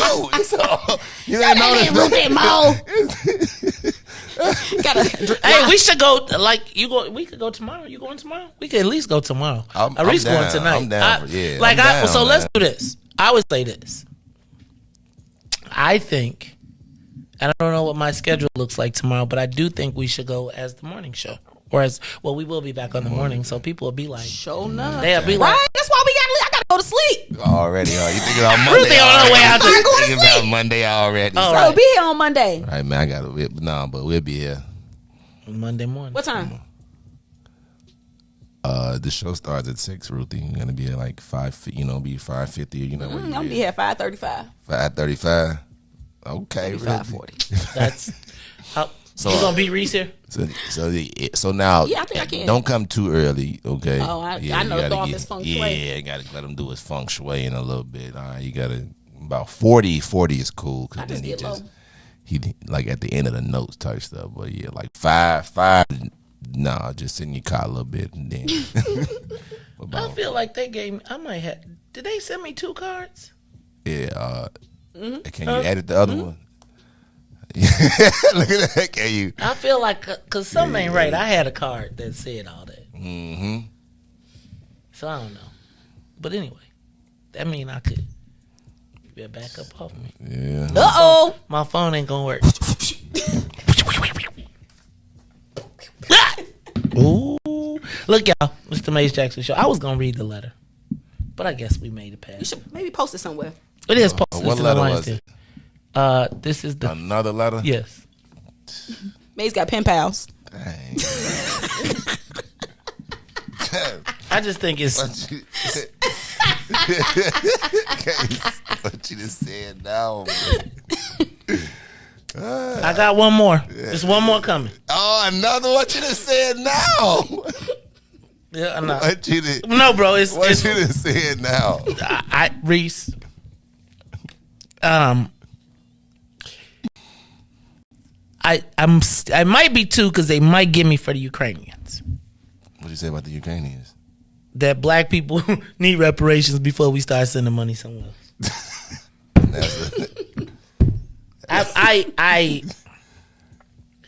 I said that I was gonna do a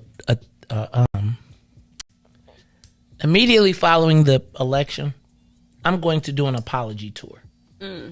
Like literally, I'm going to apologize to everyone for what I said, and then I'm gonna ask them for their apology for the historically. But I do think that we need some healing and we need some real conversation. And so, Riis, I'm saying I want to take the show on the road and I want to do a live broadcast in every community as the apology tour. But I want to do like imagery. Like I want it to be like a one man show sort of, where it's like, I apologize. Believe me, I do. Right? And I want to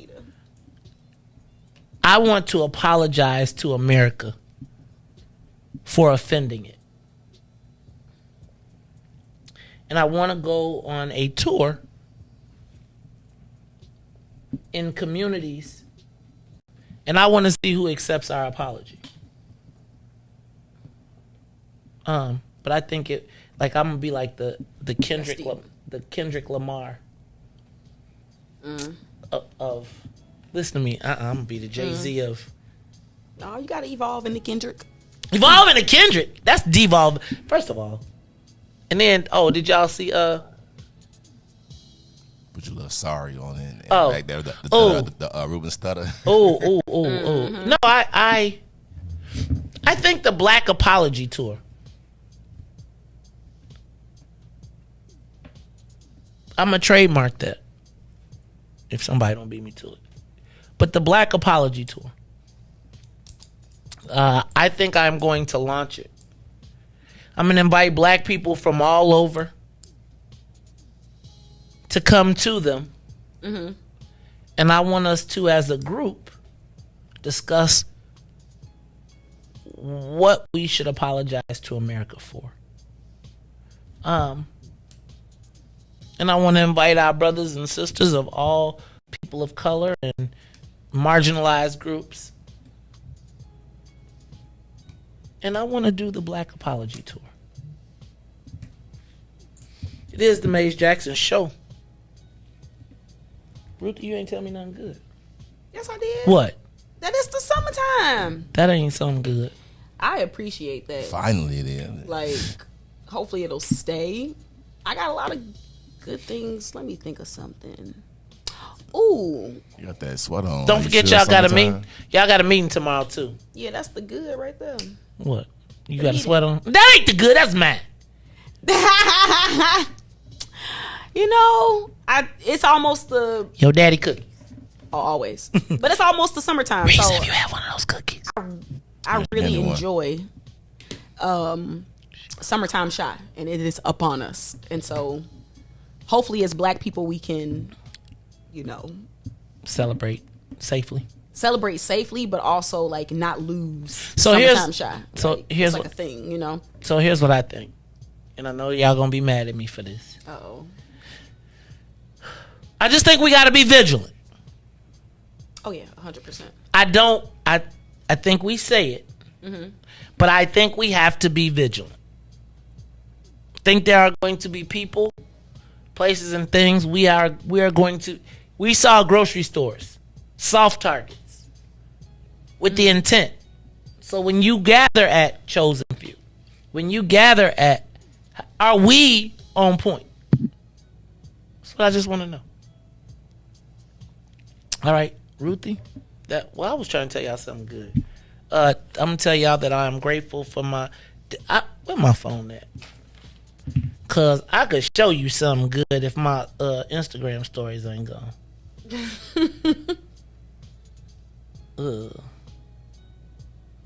Cause I guess I can't. Cause my Instagram story's gone. But anyway, y'all, this is the Maze Jackson Show, so it's been great talking to y'all this week. Don't forget, we'll be on in the mornings next week. We taking it all the way through June.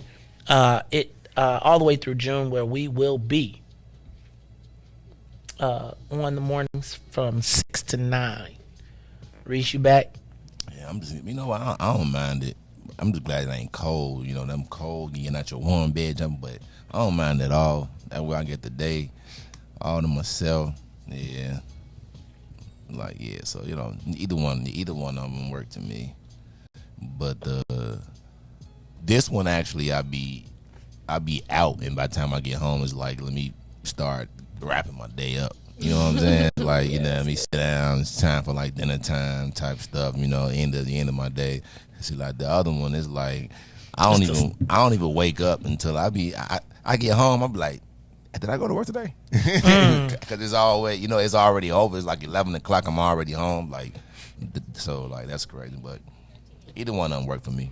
All right, well, we're gonna get it cracking next week. Ruthie trying to make up a schedule. We still waiting on her flex schedule, so we'll figure that out. But for Maze, Riis, and Ruthie, you got a fancy Dunkin' cup.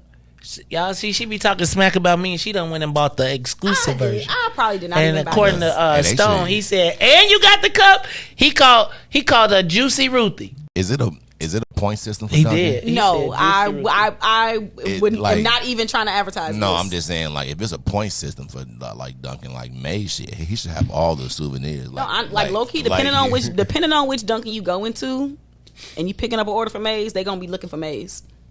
And if you pick it up, if you go to the one on Madison, like they be playing Carrie. Like if I order the coffee and Carrie come get it, they be like, "Oh, we wouldn't have made it this quick if we knew it was you." She be like, "We be ordering." They be disappointed. Like, I mean, I am pretty dope though. I mean, don't read the letters. But if you didn't read the letters, you'd be thinking I'd be right. Like, yeah, man. Two more, Riis. Two more. Just my thoughts, man. Right, just my thoughts. Just right or wrong. You know what I'm saying? The thought police. Yeah, I don't know, man. Like you say, I mean, it was. I be feeling away, man. I'm just telling you, I do really feel a way about the attacks on our show. You know, anyway, it's the Maze Jackson Show. We're gonna be back we'll be back on Monday from 6 to 9. But until then, for Maze, Riis, and Ruthie, I am the host of the Maze Jackson Show, where every single day we ask the question, What's in it for the black people? If you don't like it, you can still tell them. Maze said, we out of here. Peace. Let's get down to business and go ahead and address the facts, man. Lightfoot seems more lesbian than